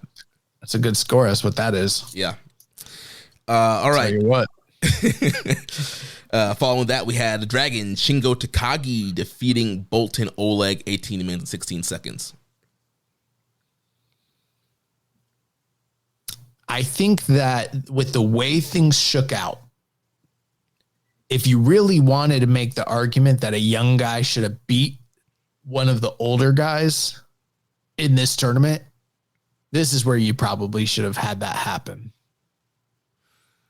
Yeah, it definitely, you could have given Boltin that kind of momentum and run there after beating Fale, and I get they wanted to get to the Drilla Shingo rematch, and I don't know, maybe you booked this kind of a different way, but at the end of the day, it's still a very good, hard-hitting match up here, and Bolton's been really kind of leaning into that never style and been doing a great job at it. So lots of big, strike exchange and lariats here, and Boltin using his power against Shingo, but then Shingo trying to keep up, and man, there was the Made in Japan. He dropped poor Boltin right on his head with that thing. It was nasty. And then he debuted a new version of the Last of the Dragon, the Burning Dragon, kind of a Death Valley Driver style, coming out of the Last of the Dragon, dropping Boltin once again on his head to get the win here.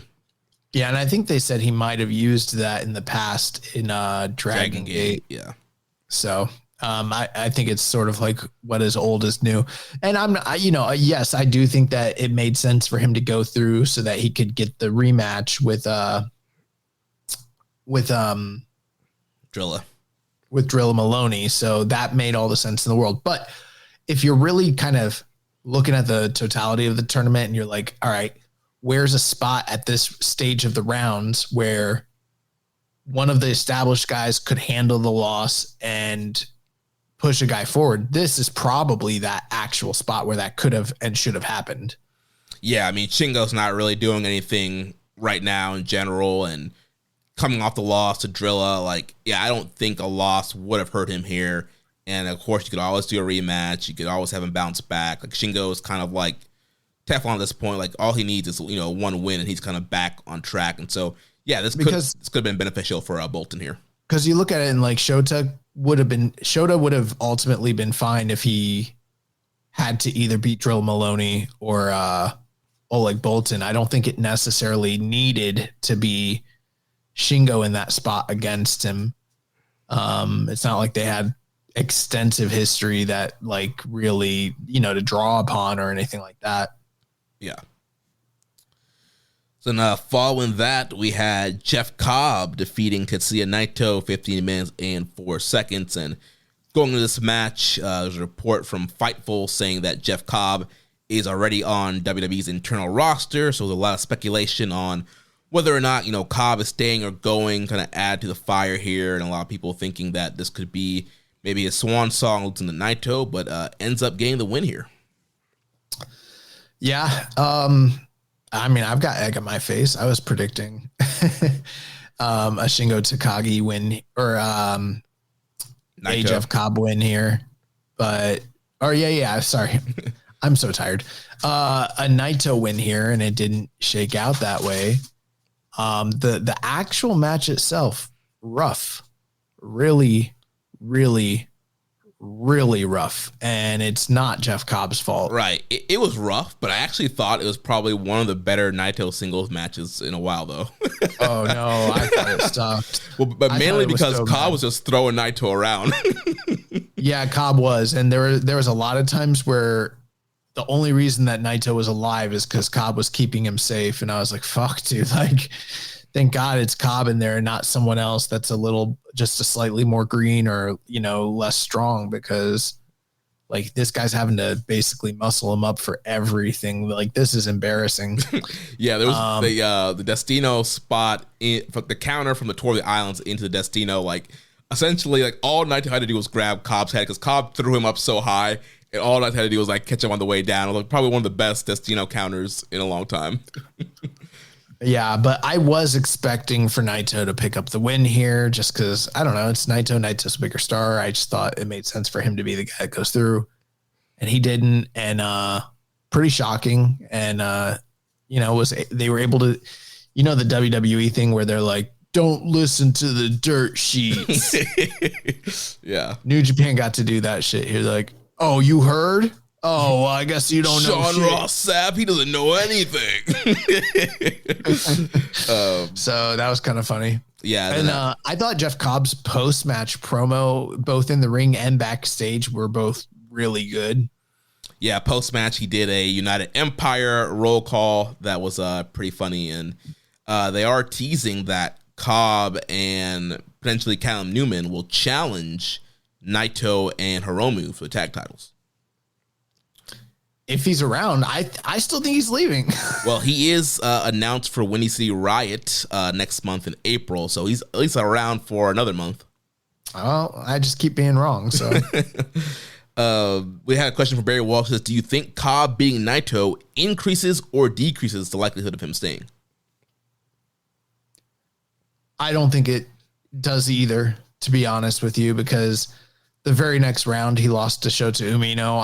I sincerely thought that, yeah, he is on his way out, and the Shota Umino win was the real, like big win over somebody or whatever. But I mean, I don't know. Like, there's no reason that he couldn't work another month and then head out if that's the case, or maybe he is sticking around. I really don't know. But do you think that? I mean, the real question is, do you think Sean Ross Sapp got worked here? I mean, it's possible, but I think that's kind of like a weird thing to lie to a reporter about. Like, why even say that if it's not even remotely true, if there's not talks? I know Dave did say that he knows that there has been talks between Cobb and WWE recently, but doesn't mean he's signed. The deal is done yet, so who knows what exactly it is, but it does seem like there is smoke to the fire and that he's going to, be in the bloodline at any point. I mean, I don't know that he'll be in the bloodline. Is that what you think? They're throwing any brown guy into that storyline. It doesn't matter if they're Tongan, Samoan, Hawaiian, from Guam. Like, they're just going to, if you're brown, you're going to get thrown into that storyline. On the one hand, I guess I'm like, yeah, that's cool. He'll get a payday. Wasn't Bronson Reed in it? Yeah, I think before he got hurt, I think he was aligned with the Solo Sikoa side of things. But at the same time, it's kind of fucking offensive.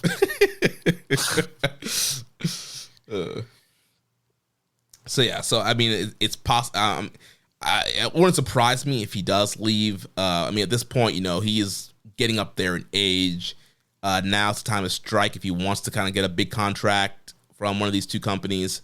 So yeah, I mean, it kind of makes sense financially for him, but we'll see. So we'll move on now to night 6. Was Saturday, March 15th from Aichi Prefectural Gymnasium. Had a nice crowd here, 2,752, and this was overall a really good show. Opened up, we had Ishii and Yoshihashi defeating Hartley Jackson and Roy Oiwa. Then we had Callum Newman, Great Okan, Jacob Austin Young, and TJP defeating ELP, Tanahashi, Bolton, and Yano. And this was a match where TJP pinned ELP and seems to be another challenger for the TV title. Then we had the War Dogs team of Chase, Gabe, and Sonata versus Narita, Sho, and Kanemaru. That went to a double countout. in 2 minutes 57 seconds. So more of that. And then we had LIJ, Bushi, Naito, and Tsuji defeating Dick Togo, Evil, and Yujiro. So they're also kind of still building the Tsuji Evil match alongside of the War Dogs House of Torture stuff. Wow. What's up? I just bought and financed a car through Carvana in minutes. You?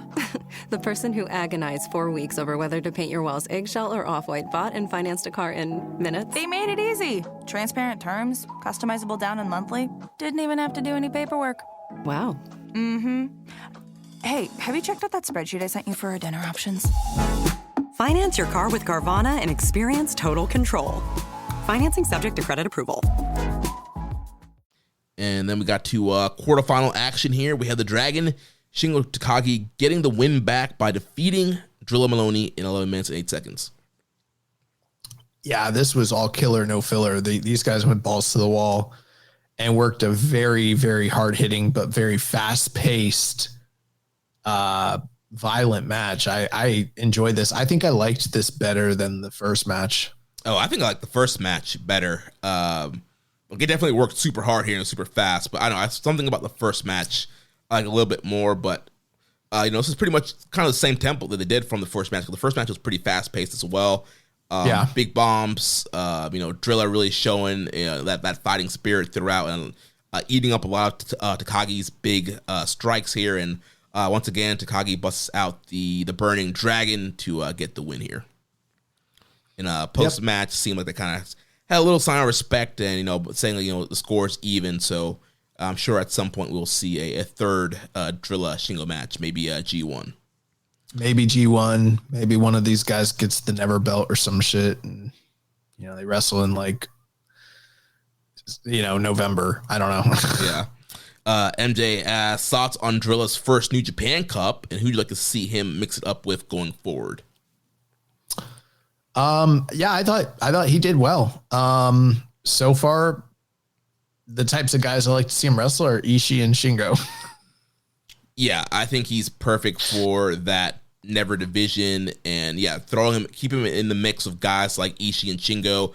I think him and Bolton could probably have a pretty fun match. Kind of have that kind of Hoss meet division and have him just kind of throwing bombs with some of these big guys. It'll be nice to see him and Hanare lock it up when they finally cross paths. Yeah, that'll be great. Yeah, when Hanare comes back from injury, that's another good guy for him to face off with. But what do you think of his first cup? Yeah, I thought he did well. I thought he had a good showing for himself. All the matches were very good. I wouldn't say great, but they were all very good. He had 3 very good matches. Yeah, with between Ishii, TJP, and Shingo. They were all really, really good matches. I liked the Ishii match the best of the 3, though, personally. Yeah. Then after that, we had Shota Umino defeating Jeff Cobb with the second chapter, 10 minutes and 25 seconds. I didn't love this match, but it also wasn't terrible for all of the showings that Shota Umino's had thus far. This was easily the best of the matches, but I felt like Jeff Cobb pushed the pace. And maybe I know it sounds so slanted, like I'm trying to hate on him, but in my view, that is what happened. I felt like Jeff Cobb really was the one who was aggressing, leading the pace of the match and pushing forward. Yeah, it's I don't know, it's kind of weird for me because I feel like, what they're trying to present is him being this kind of stoic badass and, he's no nonsense, he's no selling, and he's just not wrestling that way. And obviously Cobb's a bigger, stronger guy, so he's having to bump and sell and try to outpower Cobb, and it's just not working. And so, I don't know, it's kind of disjointed on what they're, at least face value, what they're presenting. Also, we said there might be something bigger and something different coming, but in the moment, it looks like he's trying to be the stoic badass, and he's just getting mowed down by people. I mean, if they wanted to go this route and make him like a mystical sort of character, like Raiden from Mortal Kombat, I would have liked for him to go the Goto route and go sit under the fucking waterfalls. I was thinking that today. I was like, we could have got some vignettes. So yeah, him doing the waterfalls, going to some monk dojo thing, getting beat by kendo sticks, iron fist kind of stuff, and be on like a bed of nails and like get people beating him with bamboo. Yeah. And he's got to like sit and like juggle some shit. Like, yeah, some monk shit, you know? Yeah. Yeah, that would have been cool. Instead, he's just out here wearing white. What the fuck? Then following that, we had David Finlay defeating Yuya Uemura in 15 minutes and 1 second. So kind of like I was mentioning earlier, Finlay kind of sliding back into that heel role for this matchup here, and just really was the aggressor here. Really bullied Uemura throughout the match. It was pretty much Finlay in control for the most of it. Uemura kind of getting some hope spots throughout, but it was Finlay really dominant here. Oh, this is a very, very good match. I liked the work that was done here. I think these two guys got very good chemistry.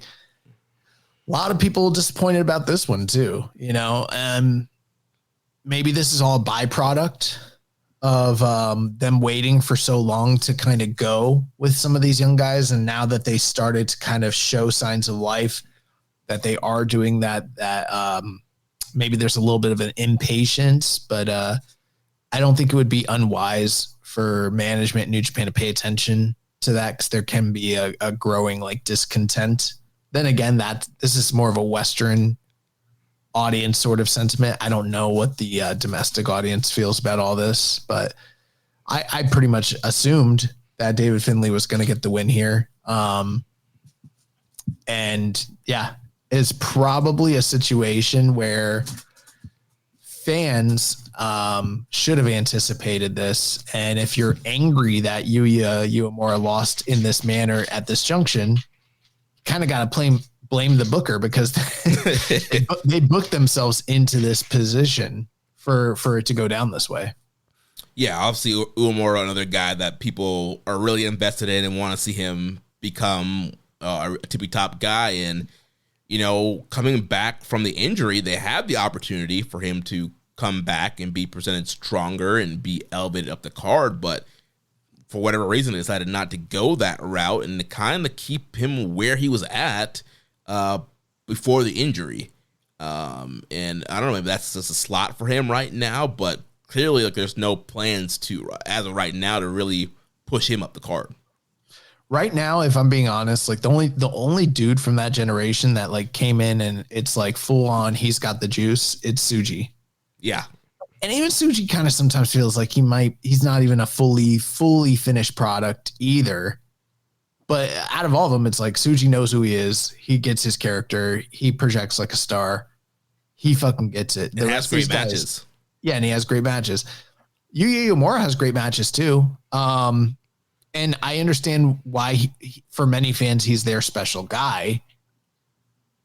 But I mean, as an analyst, I also have to say, like, there is something fundamentally missing from the overall presentation. Just calling yourself Heatstorm and putting flames and wearing a, like an Elvis jacket, that's not enough. You know, I don't know who he is. Yeah, and man, New Japan's really done these guys a disservice with some of these nicknames. You know, the Heat Storm, Gene Blast, the Grip. It's like, what do all these names mean? And then their finishers have the same like name as their nickname. It's like, what? Like, I would love to know, like, is there some kind of cultural thing that we're missing with these nicknames? Well, I'm sure there is. I mean, you and I both watch anime, and there's things that get lost in translation that just don't port over well or whatever. But at the same time, you know, I don't know. I've grown up watching New Japan. There's a lot of guys from the 80s and 90s that didn't have a gimmick, but they connected with the fans, because it's not so much about what you are, it's who you are, you know? And like, I don't know, like Minoru Suzuki is like a perfect example, because he's kind of like a representation of like that era, or like Yuji Nagata. Like, they don't have to have like a gimmick. They are who they are, and you connect with the character. The character is who they are, just turned up. Mm-hmm. And it's not so much about the attire or, you know, having a nickname or yeah. It's not so much about that. It's about like being being fucking interesting and being a star. Some of these guys don't have that part of it yet, you know? Yeah, and I feel like sometimes they kind of get pigeonholed by the gimmicks or the nicknames and kind of feel they have to build on that instead of just kind of being themselves. Because I feel like Uemura... That's the word I was looking for, gimmick. I feel Uemura, no pun intended, had a lot of heat and fire as a young lion before, coming back. Oh, bro, he had so much more heat and, fire as a young lion than he ever has as the Heat Storm. Yeah, that's what I'm saying. Like, yeah, he was great. When we saw him in LA for that one show, like, he got great reactions. We were all into it. And his excursions, he got a lot of great, feedback from all these indie companies. And it seemed like he was on the right track. And, like, now I don't know what the issue is. And, like, he's, like, leaning into the Ricky Dragon Steamboat with, like, the arm drags and those style chops. And he's doing all the wacky roll-ups and the Colt Cabana stuff. And it's like, who is this guy? I have no problem with the work. I just don't get who he is. Yeah. That's it. Like, and I know some people like to chalk that up to, being a cultural thing, but it's like, I don't know. Like, I didn't need to. Tatsumi Fujinami didn't need a fucking gimmick. He went out there in black fucking gear and, like, you knew who the fuck he was. You got it. Like, yeah. Shibata, like, same thing. Black gear. His name's The Wrestler. Yeah, because he's just going to go out there and wrestle you and beat the crap out of you. But it's more than that. It's like what their personality is and what their motivations are and how they project. Yeah. Let's move on to the other quarterfinal matchup here. We had Zack Sabre Jr. defeating Taichi in 26 minutes and 27 seconds. So finally getting our Dangerous Techers matchup here, and a very emotional match. Taichi crying before the bell, and then they got into it. What do you think? Up to this point, I think that this was my match of the tournament. I really, really enjoyed this. I think so far for me, it's the second best match of the tournament. Big recommend. If you haven't seen it, I would recommend it. There were some, I won't call it any names, but I saw some people in the, in our Discord that didn't like this match, which I was a little surprised about, but then hearing sometimes, cause I'm not in any other Discord. So the only place where I see wrestling chat is, like, I see some stuff that's on Twitter, highly curated, Yeah. I see the stuff that we all talk about, which is, like, these days, New Japan, that's very limited. I see what's on the Reddit, which the Reddit has kind of become a cesspool, and our Discord. That's about it, like, really.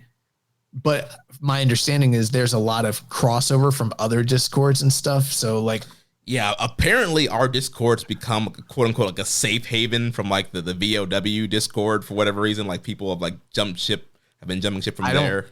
I don't know shit. I'm not in any other Discords, but I heard people that saying, like, there's a lot of chatter online that they didn't like this match and that they thought that they underperformed. And I'm like, I don't know, man. I went to Cage Match and it's, like, the highest rated match of the tournament. Yeah. I fucking love this match. I thought that the crowd really upped the my enjoyment just because of how behind Taichi they were, and Taichi giving it his all, and the styles contrast between him and Zack and their whole history and the emotion of what they were doing, and they didn't hold back. There is extremely hard hitting. There was a lot of that all Japan style kind of mixing in with, the style that Zack, employs with his catch as catch and shit. And I thought it fucking ruled. I thought that there was a few times where I thought Taichi actually beat him. I thought I was biting on some of the near falls,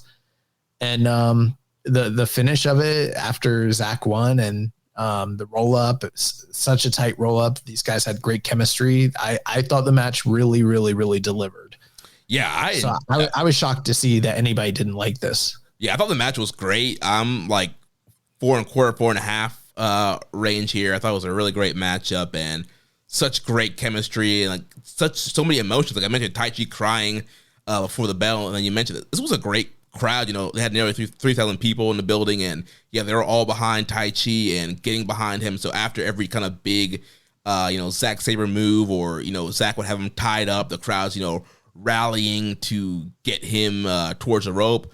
Also, another interesting wrinkle, you had Taka Michinoku out there in Taichi's corner, but we know for such a long time he was the front man. Right, he was the voice piece for Zack during that initial run and gave Zack the Michinoku driver, and so that was another interesting wrinkle there. And yeah, they went back and forth, a lot of great striking and submission exchanges. Taichi with the stretch plum had a great near submission there on Zack Sabre, and then yeah, just so many great reversals and counters. Taichi doing the Gato clutch for a great near fall, the Black Mephisto. There's that one spot where I think he hit the Black Mephisto and Zack got his foot on the rope at the very last second. So like they were just going tit for tat, and then finally at the end, like you mentioned, Zack was able to catch him with the European clutch, and it's a really good emotional moment there, emotional matchup, and yeah, definitely one of the top matches of the tournament thus far. Yeah, I liked it. I thought it was great. In fact, I thought this particular night really delivered, especially with this main event that we're about to talk about. And I mean, I don't know, potential match of the year contender at this point, or show of the year. Yeah. So then, like I mentioned, the main event, we had the IWGP World Heavyweight Title match. Hirooki Goto defeating Blue Justice Yuji Nagata in 17 minutes and 38 seconds. We had a great VTR before the match. Nagata talking about his becoming Mr. IWGP, being a champion, wanting one more shot at the title, and wanting redemption. And he had brought his son out with him. And apparently the story is, his son was the one that kind of convinced him to sign one more full-time contract this year. And it's like, Dad, do you really want to retire without winning the belt one more time? And his son's a amateur wrestling standout right now in high school, 15 years old, doing really great in the amateur ranks, came out to ringside with him. And yeah, we had a really great main event here. Yuji Nagata is so fucking old that since the last time he challenged for the title, Okada hadn't returned from fucking excursion yet. So what that means is the last time he challenged, Okada hadn't returned. Then Okada returned. Okada rose, usurped Tanahashi as ace, had the greatest series of matches ever in history with Kenny Omega,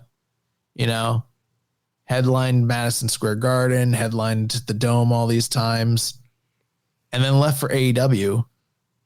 And during that entire time, Yuji Nagata never got a title shot against anybody for the IWGP title. And like, I looked back on that and I was like, fuck, like the last time he got a shot at the title was when he was trying to prevent Tanahashi from breaking his record. His record. And after that, he never got another title shot. Yo,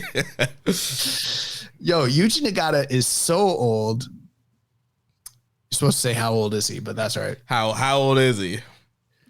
This motherfucker is so old. The first time he won the title, it was still a crown, bro.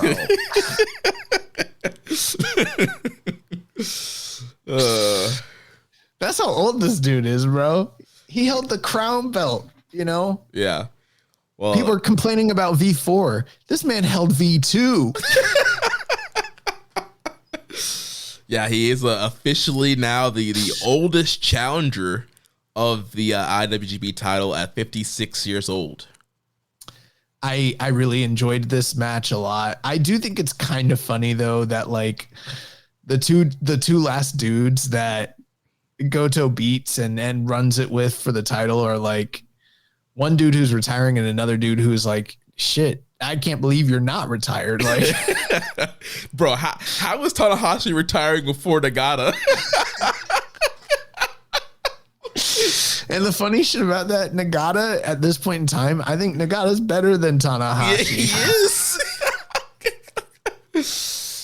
I thought this match was really awesome. Yeah, we talk about it every couple, every year or so. We say Nagata, they dust him off, call him out here, put in one big performance once or twice a year, and he always delivers. And yeah, you can count on him to fucking deliver. And this match just ruled. I loved the commentary, especially Chris Charlton, and Walker's really brushed up on his history too. He's no slouch, and just talking about the significance of Nagata and his ascension through the company during the dark ages and what that meant, his blunderous attempts at mixed martial arts and how that hurt his credibility, and the history between him and Goto as well as Tanahashi, and so on and so forth. Like there's a lot of history from a time period that sort of predates this modern golden era that people like to talk about, and this kind of put a little bit of a cap on it. Remember WrestleMania, end of an era? Yeah. This is the end of an era too, but not the era you're thinking. It's the end of Enochiism, probably old era. Yeah, this whole nostalgia run that New Japan is doing is really working. Like, this crowd was super hot, and dude, you would have thought Nagata actually had a chance to win this match.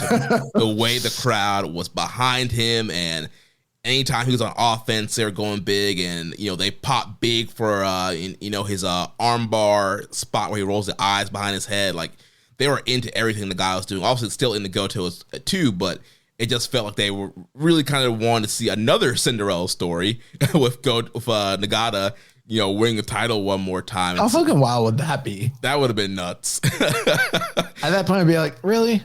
Yeah. Now what's next? What do we got to do? You gotta call in like Fujinami or some shit like that. Have him come in and win the shit. Old on top. Call Kijimuto, Oh boy.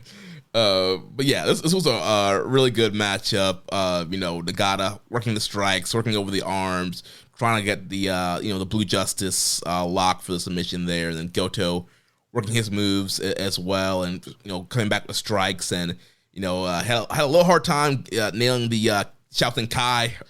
Shouting Kai didn't work out. I was watching. I was like, I think that's how I'd take that move probably. And eventually, all fucking gangly and shit. He eventually hits the GTR to get the win, and yeah, very emotional matchup. And Nagata's son was there at ringside, and they cut to him a couple times, and big into bringing the kids, by the matches New Japan is right now, and so it's good stuff here. New Japan is for the kids. Yeah, and there's some speculation that maybe. There's this is the future to come for Nagata's son, and so we'll see what happens with him as he continues his amateur wrestling career. If he, I don't know, bro. After Shota Umino, I'm out on the nepotism. Or your dad needs to be a worker. If your dad was a referee, I don't know. You should be a referee. Yeah. We did have some questions here. Death Triangle 720. With the success surrounding Goto's run so far, from fan excitement to the gates, do you think they will extend it until Dominion? I don't know. There's a lot of speculation on that, but to me, it's reading like no, like he's probably not going to hold the title much longer. But it's probably confirmation bias. Same thing we've been saying since he won the title. So yeah, I mean, it does seem a little weird that they've been giving him so many defenses before Sakura Genesis. It's like they're trying to give him a little something. Like get you V2 before we beat you. But who knows? Maybe they're seeing the numbers and they're like, man, we're, great house in Osaka, great house anniversary show, great house on this night. Like, let's run this dry. Maybe they will have him go longer. I do think that we'll get to the finals here, but whoever he beats, that would be a huge statement for him to have beaten either one of those guys in a title match. So that would kind of solidify his title run. I don't know. Yeah. Rainbow and Sand Pig says, now that Goto is proving his case as a box office draw, even against opponents who can't be reasonably expected to win the belt from him, do you think he's in the line for a longer title run than initially planned, or is this a case where Goto will stay the course with his booking plan? So similar question there. I don't see anybody that I favor him beating, remaining in the tournament. Obviously, there's just a lot. I think he's gonna have a tough time beating Shota Umino or David Finlay right now. Yeah, like you said, if he does, that does kind of stamp like, all right, yeah, we're going with Goto. He's beating two guys that they're kind of constantly pushing. It would hurt either one of them pretty majorly, I think, at this point. Yeah. I think they both kind of need it. But I don't know if New Japan needs them. Right. That's the problem. New Japan needs that money, and they're seeing those Goto houses, and they're like, you know what? Y'all need to hold us L. Take Hazy says, piggybacking on the Goto equal drawing, do you think Goto drawing as well as he is would cause a pivot? So similar question here in New Japan Cup IWGP plans. For example, Finlay was supposed to win the Cup in IWGP, but now Umino will win the Cup to extend the Goto run. That's how people see it. They think Umino is going to get to the finals and then fail again, and that will be the catalyst for how Goto will continue his reign. I don't see it that way personally. I mean, if it was Shota Umino from a year ago, sure, but with them telling this story, I don't think they're doing that. Yeah, I think he's gonna win. Yeah, yikes. I think he's gonna be the fucking champion, bro. That seems. I know. That seems dumb. Kevin from DC says, who was the youngest person ever pegged to be IWGP World Champion? Was he 15? Was his dad a former champion himself? Was his uncle an Olympic medalist? Was he in need of a growth spurt? What's he talking about? Well, he's talking about Nagata's son. Oh, I don't. Is that what they're saying? I don't get it. I know there's been speculation, like I mentioned, of him like getting into pro wrestling, but I don't know about him being a future champion. But it seemed like they were kind of leaning into that, with his son being there at ringside. I hate to no-sell that shit, but I just didn't follow enough. I think, I don't know, some of that probably applies to Dominic. Mysterio. Yeah. I'd like to see a Dominic New Japan run. Super Juniors. Let's go. Dirty Dom. Listen, they say if you can get over New York, you can get over anywhere. I'd like to see him get over in Corkin, they're saying, are they saying Corkin's going to close? Are they really going to do that thing where they close the Tokyo Dome and all that shit? I don't know. There's been rumors about it, but I hadn't heard anything recently. Oh my God. If they do that, fuck. Yeah, that would be wild. That would hurt Japanese wrestling so bad. Yeah. All right. So moving on to night 7. This was Sunday, March 16th. We had like a slog, just like this tournament. We had Hartley Jackson and Oiwa defeating Morishima and Ishii. Then we had Satoshi Kojima and Yuji Nagata defeating Daiki Nagai and Tanahashi. Yano and Yoshihashi defeating Taka and Uemura. ELP, Jado, and Bolton Oleg defeating Great Okan, Jacob Austin Young, and TJP. Callum Newman and Jeff Cobb beating Bushi and Naito. So once again here they tease that Cobb and Newman would be the team to challenge Naito and Hiromu. Then we had Evo, Narita, Sho, Kanemaru, and Yujiro defeating Fale, Chase, Drilla, Gabe, and Sonata in 8 minutes and 29 seconds. And then semi-main event, we had Shingo and Tsuji defeating Umino and Hanma in 12 minutes and 32 seconds. And then the main event, semi-final matchup, we had the Rebel, David Finlay, defeating Zack Sabre Jr. in 20 minutes and 12 seconds. This is my match of the tournament, and I'm kind of surprised by it. Not because Zack and David Finlay aren't both really great wrestlers. They are. But I also don't recall having seen anything between the two of them where I was really in love with it prior to this. And this just fucking rocked. like up and down in almost every aspect. There was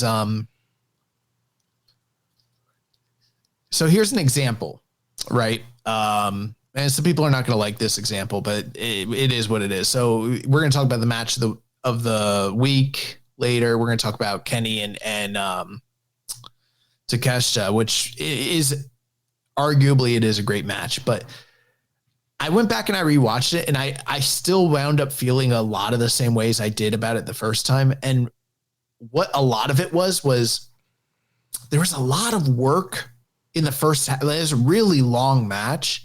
There was a lot of work that I don't think it didn't have any meaning. Like there's no reason for it. They're just filling time. This match was never like that. There was like almost nothing that they did that didn't have very specific meaning and serious impact and play into the long-term story of the match. A lot of the stuff they did early was very impressive. The chain wrestling, like kind of showcased a side of David Finlay you don't get to see too often, but I could see a lot of his father's influence, and it reminded me a lot of World of Sport, honestly. And then once he started diverging from the game plan and realizing I can't go to the mat with this guy, and started roughing him up, and it became a conflict of styles where one dude is stronger, rougher, and hits a lot fucking harder. And then you got, Zack Sabre Jr. being the smarter, more wily performer and being able to kind of find creative and interesting counters to a lot of the stuff that Finlay's doing in this match. And it was like a roller coaster ride. Like, and the crowd was eating this shit up, the reactions the whole time. This is, kind of reminded me of a little bit was like if you go back and you watch AJ Styles and Minoru Suzuki, that one G1 match, that match is like just in the middle of the G1, like on one of those dead nights where it's not really supposed to be that hot. Yeah. But it's such an incredible styles clash that the crowd just reacts to it. It just comes off really magically. Like that's what this match was for me.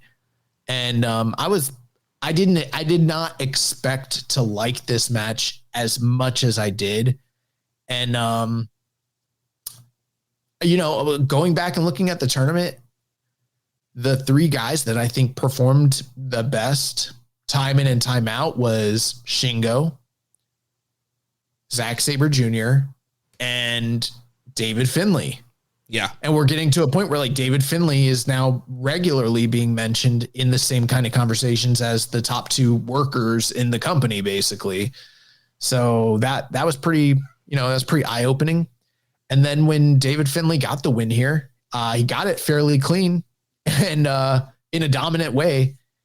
And that sort of debunks some of the problems that people had about Oiwa not winning at the point that he did, because it's like the promo that David Finlay cut at the end is like, he's like, a few months ago, I beat the current world champion.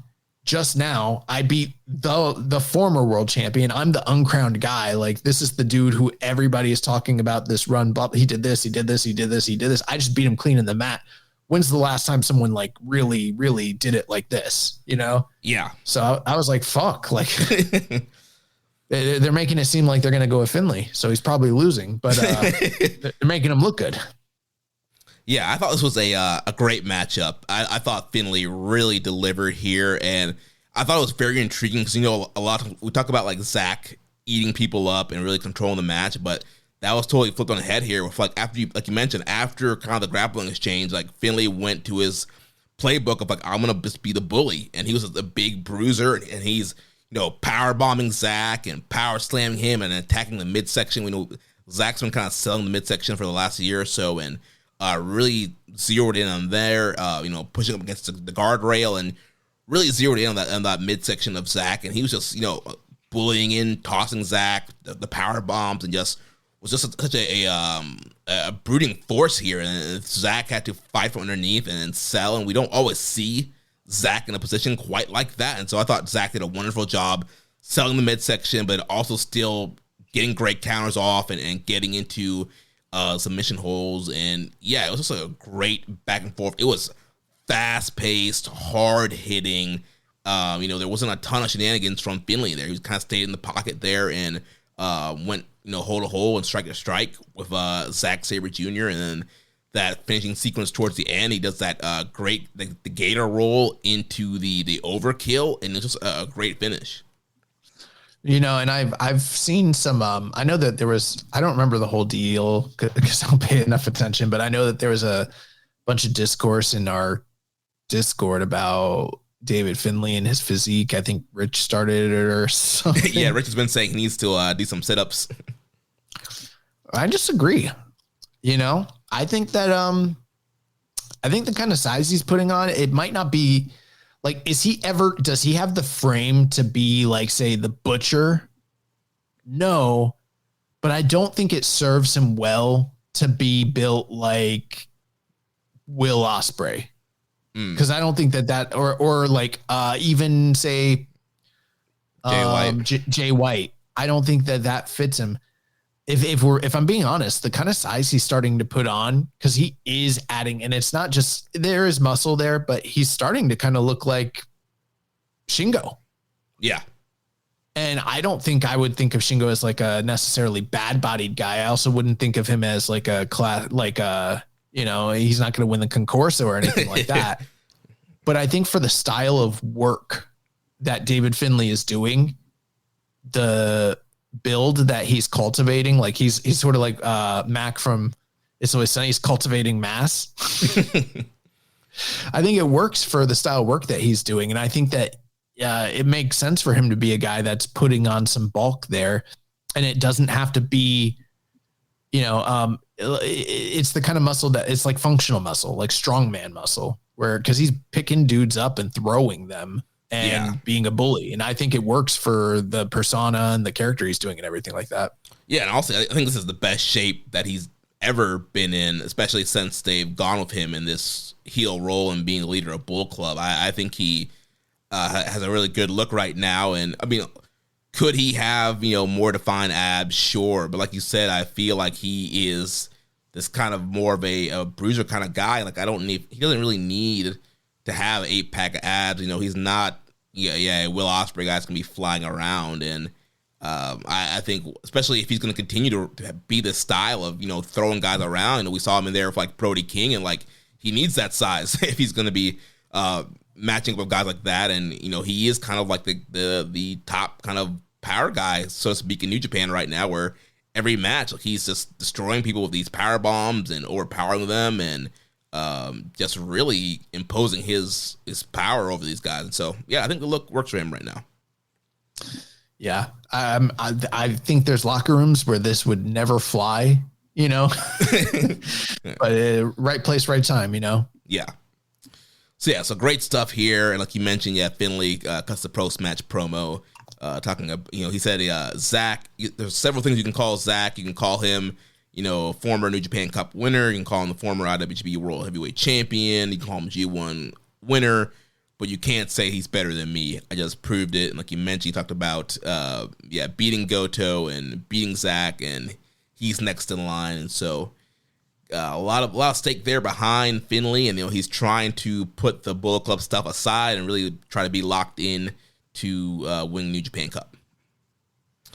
And then that brings us to today's show. Today, Monday, March 17th, from the Big Pilot Fukushima, we had attendance of 722. We had Kojima and Nagata defeating Tanahashi and Murashima.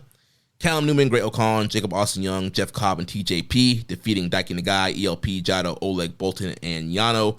And once again, they teased TJP as the next challenger for El Phantasmo. Then we had Harley Jackson, Oiwa, and Zack Sabre defeating Hanma, Ishii, and Yoshihashi. Finlay, Drilla, and Sonata defeating Just Four Guys of Taichi, Taka, and Uemura. Then we had Fale, Chase, and Gabe Kidd wrestling to a double countout against Narita, Sho, and Kanemaru. And then we had Dick Togo, Evil, and Yujiro defeating Bushi, Naito, and Tsuji. So continuing to build the Evil Tsuji matchup here. After the match, Tsuji was able to get a little bit of momentum back, hitting a bunch of low blows on Evil, Yujiro, and Dick Togo standing tall with the title. And then we went to the main event, New Japan Cup semifinal match. Shota Umino defeating the Dragon Shingo Takagi in 24 minutes and 10 seconds. This match was a slog. This was tough. Really, really, really tough to get through. I don't necessarily think that the work was bad, mind you, but there was never anything super compelling or exciting until the very, very end. Shingo and Shota Umino did start throwing major bomb, like dangerous level style moves, but it felt a little bit too little too late. And even that didn't seem to really, and I don't know if Jeremy, you watched the whole show or you were fast forwarding through, but you saw like what, I don't know if this crowd was just dead. Well, yeah, I mean, it was a small crowd. You had, 722 people in the building, and it just seemed like one of those crowds that still think it's, the clap crowd era, and like there wasn't a ton of energy. And then you get to this match, and Umino's wrestling super slow, and man, it's hard to have a bad match with Shingo Takagi. And shout out to my dog Fraser. I think I saw him out there. I think front row. So what up? I don't think he listens to the show, but whatever. Sometimes, no, maybe he does. I don't know. I think he does. Know. Yeah. I just never know. But it is hard to have a bad match with Shingo, and like nothing. I mean, for real, nothing that Shingo or that Umino did in this match got reactions. It was crickets. They did not give a fuck about this dude. Yeah. And like even Shingo was like trying to use his like veteran wiles and like pump up the crowd and like at different points, but they would cordially respond, out of politeness, but they were not that invested in what was happening here with either of these guys. But it just didn't connect. And I knew that Shota Umino was going to win, because where does the story go if he loses here? You know what I mean? Right. At this point, it's like, he kind of has to get to the finals. So it is what it is. He hit Shingo with his new finisher, pinned him at 24 minutes, 24 of the longest minutes of my life. I don't know. Yeah, this seemed way too long for a show like this. And I get it. It was the only cup match. It was the main event. You want to give it time. But yeah, with just the lack of energy in the building, and then the lack of energy coming from Umino, and, Shingo doing everything he possibly could to try to make this a good match. I was just sitting there like, man, like this is not it. And now this guy is going to the finals and could potentially win this thing and win the title. So we had a question here from Def Triangle 720. With the finals decided, do you think New Japan pulls a trigger on Finlay's win even, or do you think they give this new Shota another spin with a potential new faction? I'm pulling for Finlay, but I think that they're going to go with Shota Umino. There is a way where Finlay beating Shota Umino is the final straw, the straw that breaks the camel's back. And that's what sent, I'm believing in this idea that this is a departure from the old Shota Umino, and it's not of his own, I don't think I don't think he's personally reflected on what's occurred and mindfully and thoughtfully as a character cultivated whatever this new personality is. I think it's fully reactive to the circumstances and everything that's happened over the past year or so. And I think that he's going to be turned to the dark side, as they say, so you could tell it that way if he loses to David Finlay, but I think it's already set in motion. I think he's beating David Finlay. I think him turning will kind of maybe even propel the War Dogs to more of that tweener place in general. And I think that's what's happening. Yeah, I don't know. I think for me, I think Finlay is the better call. I think there's also a more intriguing story there, and there's also a history between Finlay and Goto, and in the post-match backstage comments from Finlay's when he did kind of mention Goto and coming after him, and so I think that would draw Goto trying to overcome Finlay, and there's so much history and heat there. I would bring the kids out again, and then I would have Finlay beat him again in front of the kids, takes the title, and then you get super heat on Finlay. And Finlay's announced for Windy City Riot now, and so he can go in and defend a title against somebody. So I think that would be the more compelling thing, but like you mentioned, there is a Shota Umino thing, and they're not giving up on him, and this could be what they're doing to try to get him back in that main event and get him to that push and have him beat Goto. And I just feel like that's the wrong call. I mean, the one thing that you have going for you with your theory so far, nothing concrete has occurred to tip off the hat that Shota Umino is in fact turning. Mm-hmm. So far, it's just a more serious, more stoic, more focused, and, guy without any colors and fanfare and everything like that. Him not being in the ring for that Hantai unification, that is very telling. But so far, there's not a concrete thing that points to him turning. So yeah, maybe a loss to David Finlay. Maybe if it's caused by cheating, maybe that's the thing that breaks him. But it's just like, I don't know. I've watched Goto for a long time. He doesn't usually tell these kinds of stories in this particular tournament unless he's going with the guy. Yeah, I agree. I do agree with you, though. I'd rather see the David Finlay match. I think there's a lot of history there. I think it's a good drawing card. And I think that, the timetable for the April show makes a lot of sense. So I'm hoping you're right. Yeah, but another thing we have to think about, too, is the whole House of Torture effect, too. We saw them screw Gabe Kidd out of a match. So, could there be a thing where, Evil comes out and screws Finlay out of the finals, and Umino doesn't quote-unquote turn yet, but he didn't fully beat Finlay by himself, and you have Evil screw Finlay, and then that's how Umino slides in to challenge.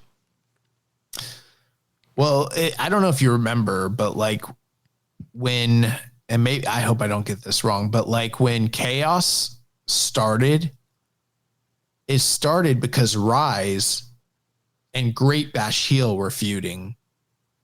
And in the midst of that feud, Chaos splintered off of Rise and became its own thing altogether. Mm-hmm. I am wondering, everyone's like, which one's going to be the real Bull Club? What is the end goal and the outcome here? And then you've sort of got this weird thing going on with Sonata and Shota Umino. I'm like, is it going to be a situation where House of Torture comes in, screws David Finlay?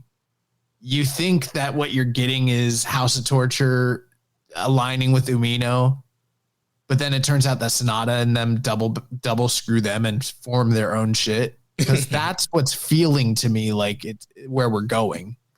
I don't know. Either way, Evil's going to be busy here in the near future with Tsuji. So I'm not sure. Yeah. Or like you mentioned, you could have Sonata screw Finlay, and then and Sonata breaks off and goes with Umino. They have been teasing Sonata not being loyal to Finlay. Yeah, Sonata's been playing some head games. After Finlay beat Uemura, Sonata came out and acted like he was going to, try and rejoin Just Four Guys, and he laid out Umino with a deadfall, and kind of a sign of where he lies with Finlay. So there's a lot of mind games going on. Finlay sort of reacted to it like, oh, this is a affirmation that he's with me or whatever. Yeah. But I don't know. I feel like we're we work stiff or whatever. We're looking so deep into this shit, but maybe it is something where it's like, this was my brother, this is my guy, and I fucked them over, and he's showing David Finlay what he's about to do to him. Yeah.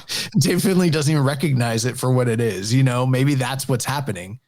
I feel like the whole Sonata thing going to War Dogs always felt weird in the first place. Yeah, he does not fit that vibe at all. If he was gonna go somewhere, I feel like he's more of a House of Torture fit. But yeah, maybe he's just joining his own thing, and him and Umino and Youngblood or whatever are gonna form their own deal. I think so. That's what I think's happening. We had a question from Kevin from DC. Says, do we like the direction of Shota Umino after his 3 matches to get here today? We need a catch-all name for his new look in stoicism. Maybe Umino Kushi, Jensei Shin Umino, or Michinoku Pro. I did like that during the match with Shingo teased that he was going to do the prayer walk. Yeah, he did. And the crowd booed when Umino cut it off. That was like the one big reaction from the crowd in that match. I don't know what we should call him. I don't think this look's gonna last after this. I think he's gonna switch to whatever the fuck it is they're doing. We're gonna be calling him Champ. That's what we're gonna be calling him. You're gonna be calling him Champion of the World. Death Triangle 720 says, how has the New Japan Cup this year been for you guys so far? Is this the best one we've had since 2018? I haven't really loved this tournament. On paper, there was a lot of things to be excited about, and I don't think it was terrible, but there's also very, very little that I could point to where I'm like, oh, you got to go out of your way and check this. This is, vintage New Japan. They've caught fire, and there's all this momentum coming out of New Japan Cup. It doesn't feel that way. It's been very hit or miss. Like we talked about, some nights are like, man, this is great. Other nights it's been rough. And it seems like this is more of a quote unquote storytelling tournament. This is more about angles and faction warfares and than necessarily having a, all around best wrestling tournament ever kind of thing. And I know that maybe some people don't want to hear this, but the MVP of the tournament was Zack Sabre Jr. Yeah. And it's a situation where Zack was clearly never going to win the tournament. So it's almost sort of like in the Zack verse, but you look at his 3 matches, the match with Oiwa, then the match with Finlay, and the match he had with Taichi. He had the best performance of anybody in the whole tournament by a long shot. So I don't know.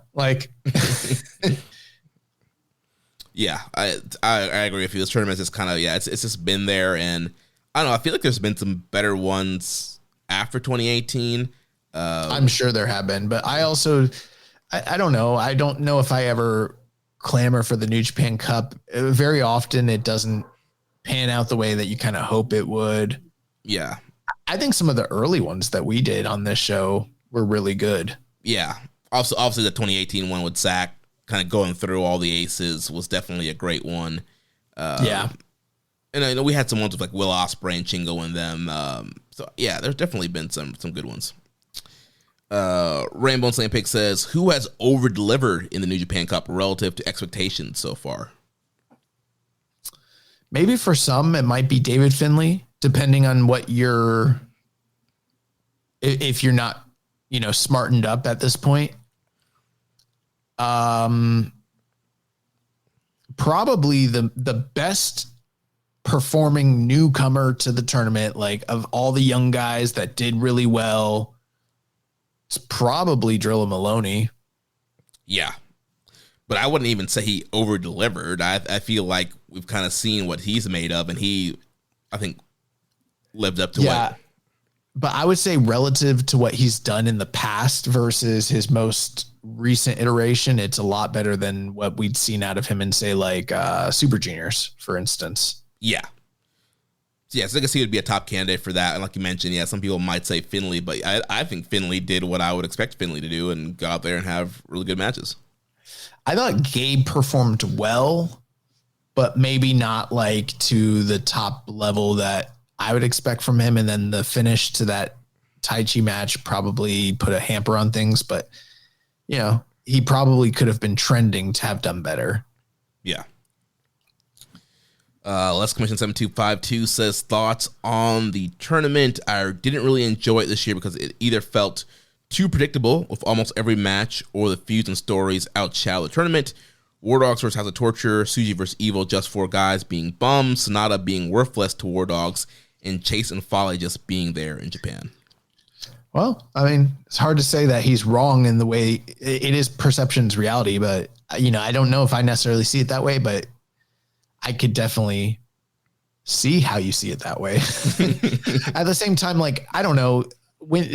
For me, the New Japan Cup tournament isn't always just about the tournament. It's about the sum of its parts, and there's always all these interwoven stories that sort of are at play during the course of the tour and the tournament. So I'm fine with that. I haven't enjoyed the tournament because at the end of the day, it's about a match. It's about two dudes going in there and fucking killing each other. And very often I felt like the tournament under-delivered a lot of the young guys that I would like to see rise up to a certain level. I don't feel like they are at that point just yet. And I don't know if I have the patience that a lot of the other fans have, because I have a high standard. I demand greatness out of these dudes. And you better be fucking great. Like, you come back from excursion, it's time to be great. Like, we don't got 2-3 years for you to get great. You got to be great out the gate. Like, that's it. Mm-hmm. So you want to be a Hall of Famer, you want to be a IWGP World Champion, like, be great, like Suji. Yeah. Yeah. Overall, tournament, it's been fine. Like, I won't say it's like an all-time bad tournament, but it's just kind of been there. I mean, I have been a little, like I mentioned, intrigued in kind of what's going to happen with the War Dogs, and they have been building some undercard feuds. I mean, we did have the whole Goto and Nagata build and title match. We were having the Tanahashi Kojima build. They're building TJP against ELP and Okan. They're building Cobb and Callum versus Naito and Hiromu. So they have been building stuff that I've found intriguing, but then the overall quality of the tournament matches have been hit or miss. Yeah, I don't think the stories coming out of it are necessarily terrible. And I think the direction going into Sakura Genesis and into May and all that is going to be interesting to watch. The tournament hasn't like delivered to a top level. Yeah.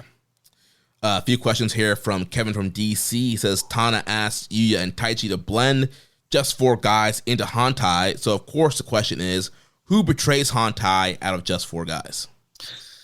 I can't see Taka Michinoku rejoining Sekigun. Like, what?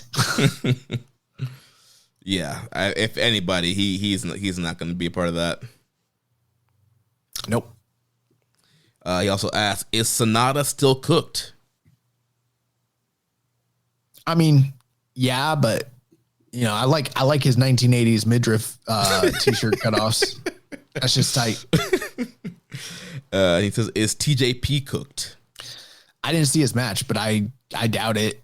Maybe from a character standpoint, because it's like, where does he have to go? Right. Well, I guess the whole thing that they have been building into is like he's kind of being like a selfish leader and trying to jump the line, trying to jump Okan and getting a title match, and he's all about him as a captain and not really concerned about what the rest of the unit's doing or what's happening with them. And so that's kind of the character direction they're leading with him. I don't think he's cooked. I just don't think that he's believable as a leader in United Empire, and it seems like there might be a heel turn there. Maybe he breaks off and joins Umino's whole new thing, but I don't think he's believable as a heavyweight. Yeah, is the other issue. I remember when Liger, and this is not the same, but this just gives an example. When Liger went heavyweight, it was like, yeah, Liger's great. Everyone knows he's great, but he's done everything he can do as a junior for him, and these heavyweights are not going to lay down for him. Yeah. So what do we do? And like he was there for like a year or two and had to go back to juniors eventually because he was too small. And that's kind of where we're at with TJP. It's like, who is he going to beat? That's going to lay down for TJP. Right. Like everyone respects him, but it's like, we're going to see him beat, Shingo? I don't know. Yeah. Shingo, Hanare, You know, is he gonna beat Fale? No, like nobody's staying down for that Mamba Splash. he gonna hit? I don't think he doesn't beat anybody with that shit, anyways, right? That's not like his final finisher. No, I think when he came to Strong initially, I think it was kind of one of his primary finishers, but right. Now I think it's mainly, what does he finish people with? Bro, he doesn't even beat anybody that we even know what his fucking finisher well, they have he does the knee thing with the, the catch 2-2. They have the double knee gimmick, and he does a single version of it. Man, this man doesn't even have a strong enough finisher to beat anybody, bro. And he has the Pinoy stretch. How he's gonna put the Pinoy stretch on Oleg Boltin? Come on, bro. Be real. He's a great wrestler, but it's not for you, baby. Yeah. So that takes us to what's coming up this week, and we don't have a full card yet. So the New Japan Cup Finals Night 9 will be taking place this Thursday, March 20th from Aor Nagaoka. And we've got 2 announced matches. So the first match is the final singles confrontation between Satoshi Kojima and one Hiroshi Tanahashi. And then your main event is the New Japan Cup Finals between the left side quadrant winner, David Finlay, and the right side winner, Shota Umino. We had a question here from Les Commission 7252. I hope Goto retains at Sakura Genesis, but I can see David Finlay beating him if he wins the New Japan Cup. Let's say Shota wins the cup. If he challenges, do you see him winning with the help of someone to form his new faction and turn heel, not only on the fans, not only on Hantai, but on Tanahashi? So Les Commission kind of leaning in the direction you're leaning, that this is kind of if Umino wins, this could, lead to some kind of new faction or a heel turn. And I mean, yeah, I think it could happen. I think that would add some juice to him winning. Like if he just wins and just kind of stays whatever he's doing right now and beats Goto, like that's horrible. I usually don't like to play the if this, then this, and what's the future? And people always ask us these long booking scenario questions. I'm like, I don't know, bro. Fuck. It's a show. Just enjoy it. I don't know what the fuck's going to happen. But I do have to kind of wonder. It's okay, so David Finlay wins. And there is a built-in feud there with Evil and House of Torture, even though it doesn't really make sense because Evil's feuding with Tsuji, but whatever.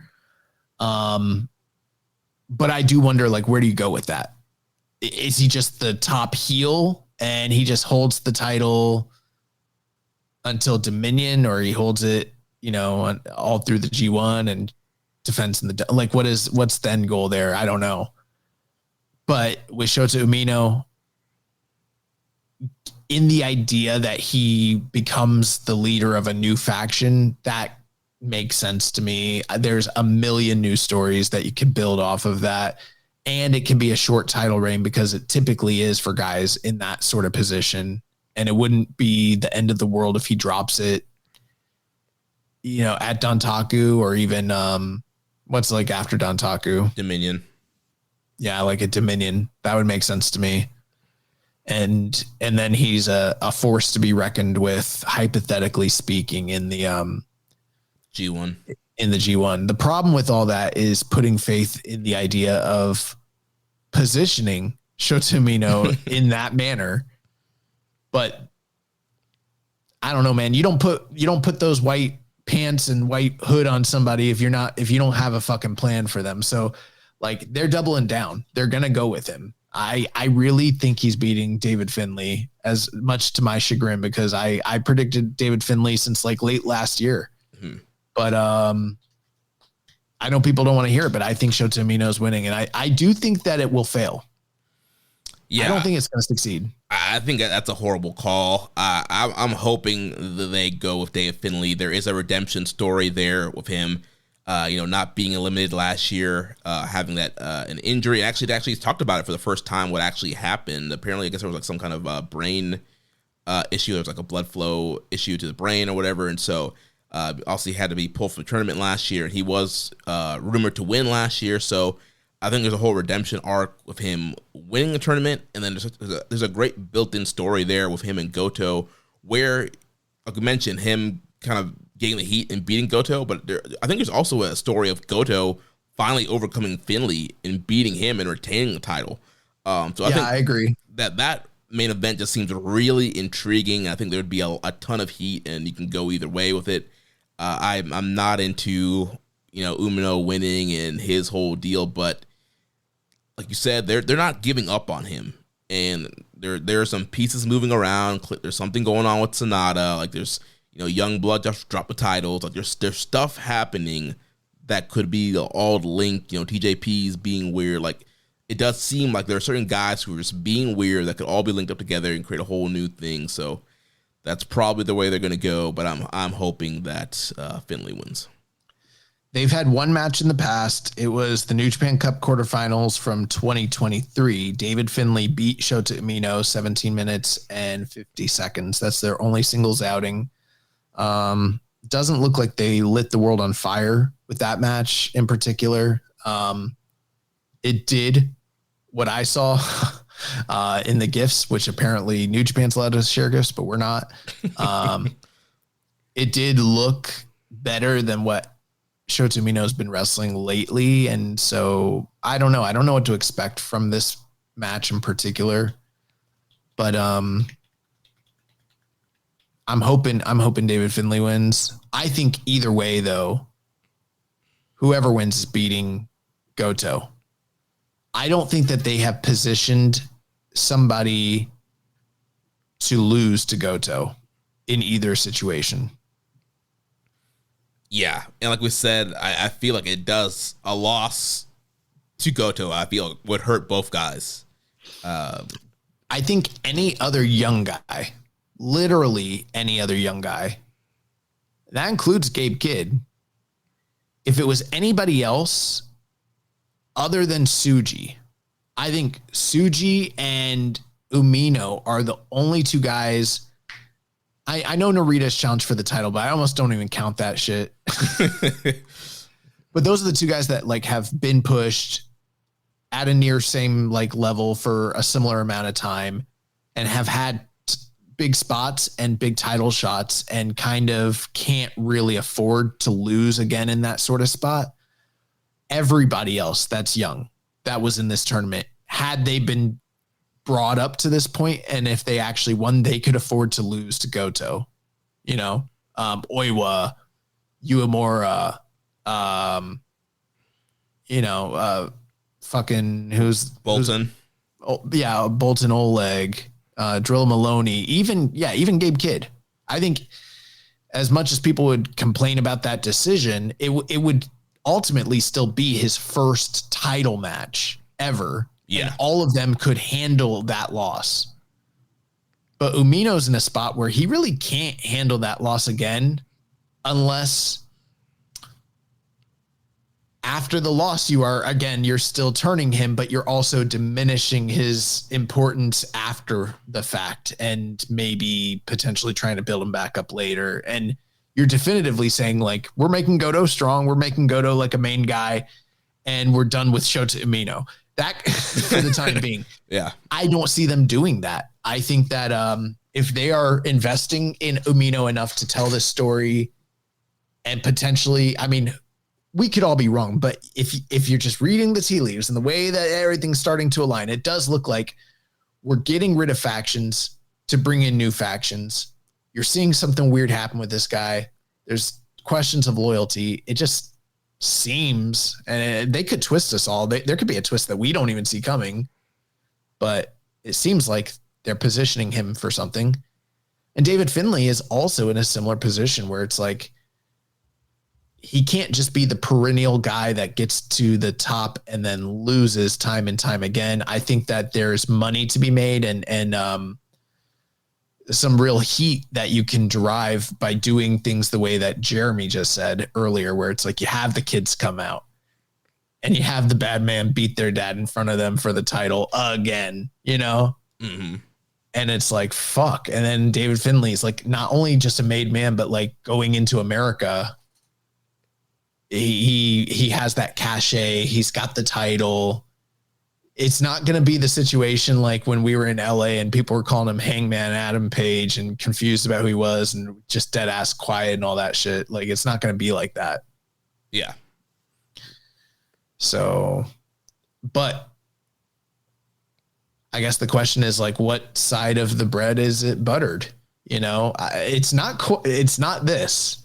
Don't get me wrong, but it does kind of remind me. Like, remember when it was like Okada versus Omega? It was like, what is the business strategy? Are we trying to appeal to the Western audience and the global fan base? Or are we trying to build things here domestically? Like, what is our aim? Mm-hmm. This is like a more minor version of that with a lot lower level workers. But it is sort of like with David Finlay, like, are we trying to build a top, you know, Gaijin star and have it appeal to the West and sort of, you know, kind of beholden ourselves to that market again? Or do we want to try and make one of these young Reiwa guys domestically relevant and build something from that? Yeah. I think that's what's happening. I truly believe Shota Umino is turning and winning the title and spinning off the War Dogs as sort of like a heel leaning tweener faction. And that fits into the feud that they've got going on with House of Torture or whatever the fuck. You mean face? It'll be a bit more face leaning? No, they're still going to be heel leaning, but they're going to be tweeners. Gotcha. Sort of like Suzuki-gun. Or, you know, even LIJ. LIJ are heel-leaning tweeners. They're still kind of babyface, but they're not babyface. Yeah, they do every once in a while, depending on who they face. They jump from the bell. They'll do some cheating tactics. Also, they're super over, and I think in later years they are more babyface leaning, but kind of at its peak. At a certain point, it wasn't like that. Yeah. So that's what I think's happening. And that's my final prediction. And I don't have any indication of what this match is going to look like. I don't know if it's going to be good. Yeah, I expect Finlay to get cheered over Umino. I think so too. And Umino, I don't know, man. Like, none of these matches in this tournament made me a believer in what he is capable of or is projected to do. Yeah. So, any final thoughts?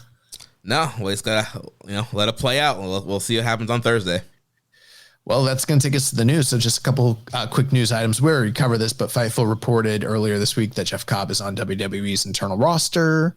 ELP, Jeff Cobb, David Finlay, World Class Wrecking Crew, and Tom Lawler have all been added to the Windy City Riot card.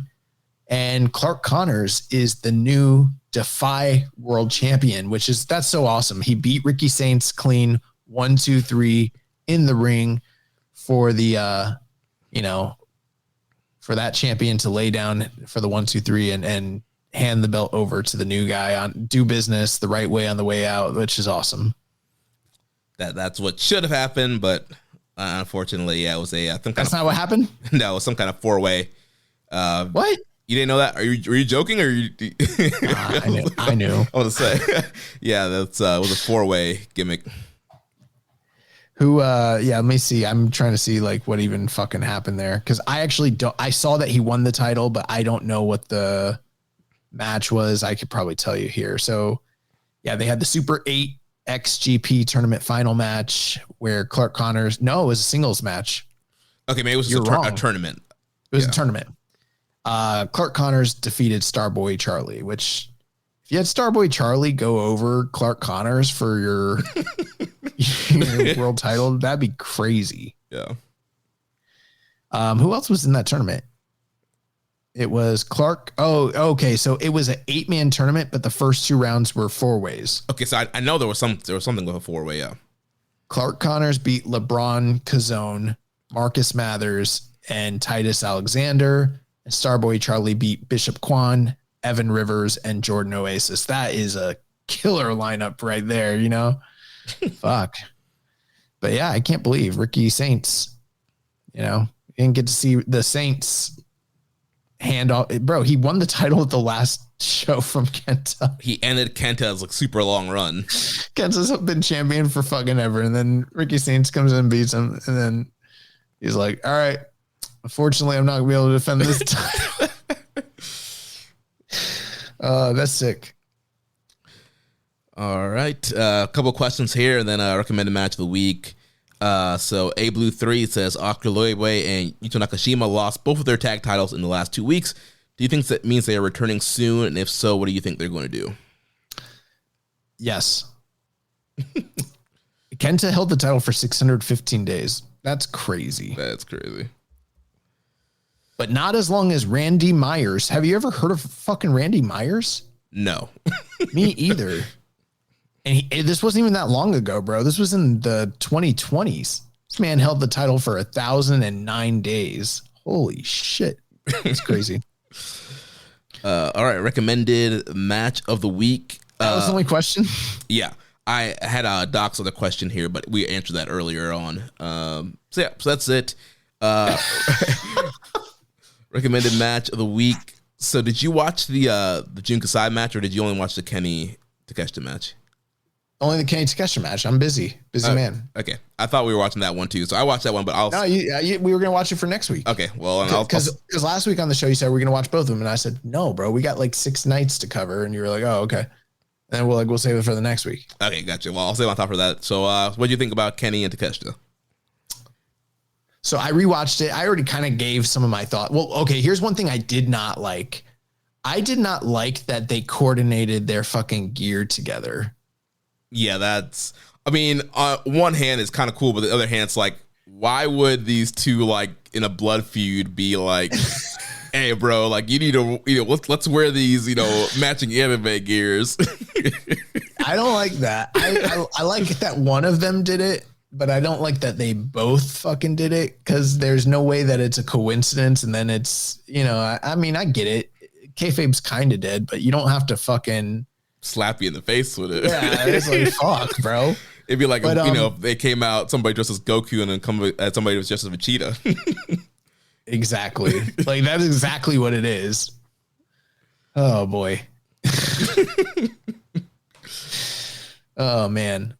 For Rich, who's out there, this would be like someone dressing up like Liu Kang, and then the other person being like, well, I'm going to dress up like Shao Kahn. And then... So anyways, so the match, I thought like how long was that match? Because it was longer than I remember it actually being. Let me see here. Let's see. Cage Match has it at 28 minutes, 30 seconds. Okay, yeah, so I thought it was like nearly 30 minutes, so that's pretty fucking long. I thought like the last, like, I don't know, like probably 12 minutes, maybe 10 minutes were like super, super top notch and very exciting. And that's where they started pulling out all the big moves and everything. But most of the work prior to that, I didn't like. It wasn't bad, don't get me wrong. But you know what it reminded me of? And I've heard no one else say this. This is just kind of my feeling. It reminded me of like very good, not great, but very good, like a good Dynamite television main event at like the 9 o'clock hour or something like that, where it's like, this is good work. This is the crowd's into it, but it's not something that's blowing me away. And then it got to the top and to give you an example, if you contrast that with like, say, for an example, in the same company, watching like Swerve Hangman or watching like Ospreay and Kyle Fletcher, the work the whole way through is like dynamic and top notch and just like, holy shit, what am I seeing? And maybe that's a too high a standard, but considering the talent involved and all the history and everything and the praise level that this match got, I am still a little surprised. It got there, but it was a very slow ascent. And honestly, the early parts, the only stuff I really loved is Don Callis's call on the commentary and him stooging and getting his cheap shots in on Kenny. Yeah. But a lot of their early work, especially built around the Kenny stomach, but it wasn't filled with the sort of dread that like a Brock Lesnar stomach match used to be, where Brock, like fucking, it wasn't like that. Yeah. So it didn't capture me. Maybe I'm the outlier on that. I thought the match got to a really excellent place, but I don't know if I needed 28 minutes of this to get there, honestly. And I keep saying this for these two guys, but like, I feel like there's a much better match in there for them. But like, I don't know. When I think of really great guys from DDT, like if I compare this to like Ibushi and Kenny Omega from like the G1, it's like this is supposed to be a 5-star match. That's a 5-star match. This is nowhere near that match. Like not even, it's not in the same stratosphere. Big Dave, he went 5 on it. I was not that high. I was more like 4.5. I'd go like 4 and a quarter, honestly. And that means it's a great match, but I don't see the love that everybody else gave this, especially sandwiched between those other two matches. I don't think, and maybe that is why they worked it the way they did, but I don't think it could compare to either of them. Yeah, they're coming at a tough spot following the Hollywood ending match for Tony Storm and Mariah, which was a 13-minute banger, and they did all the crazy stuff there. And so the crowd was obviously super hot for that match, and I feel like they wanted to kind of give the crowd time to kind of regain itself and then build back up. And I did think that the beginning of the match was very slow for Kenny Omega and Takeshita, and I get it.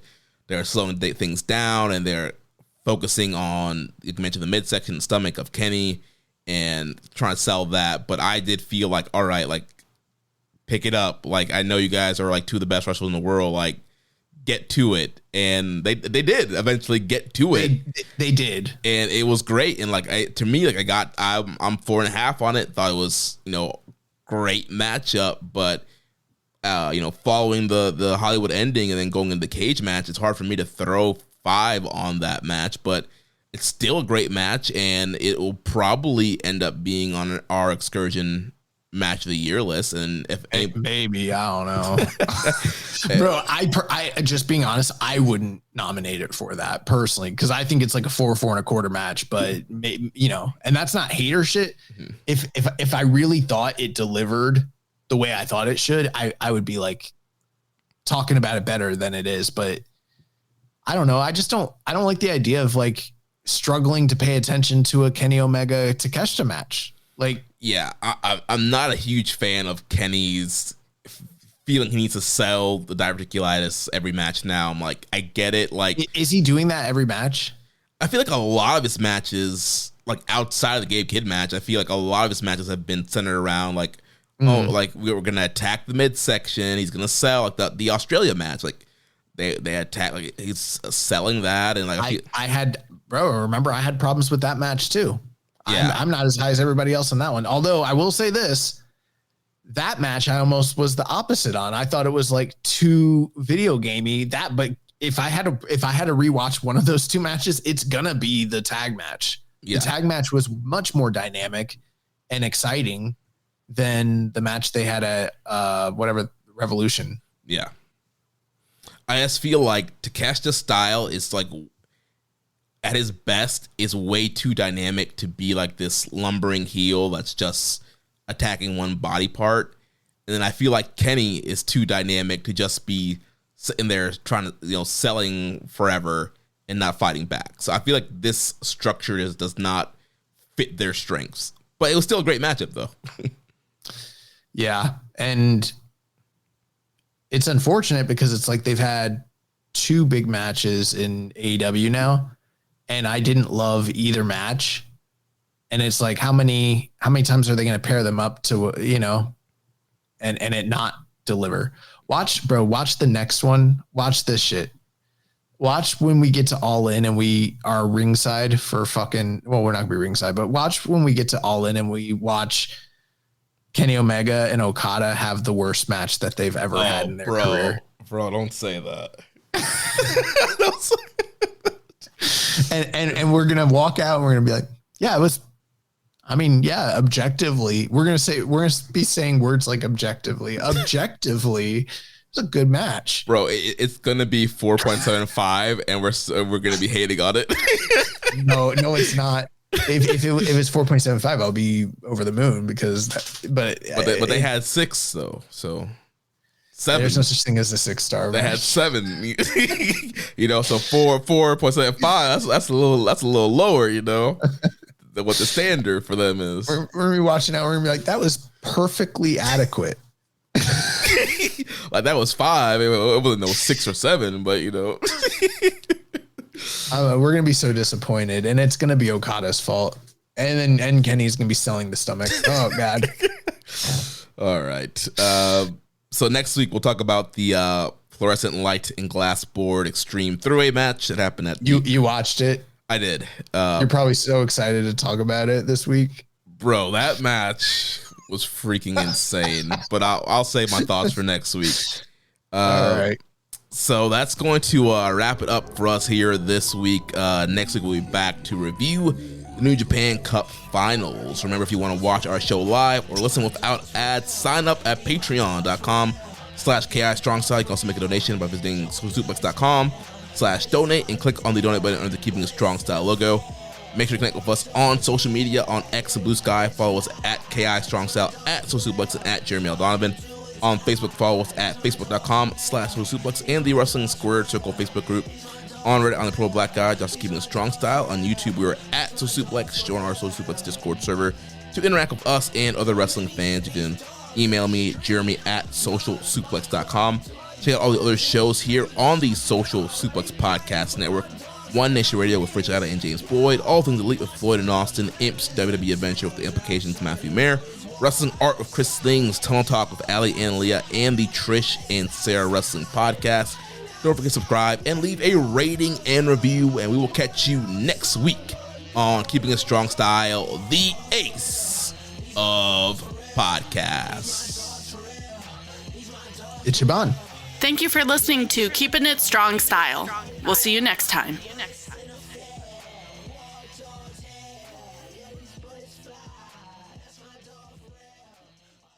Your old or broken phone can let you down when you need it most.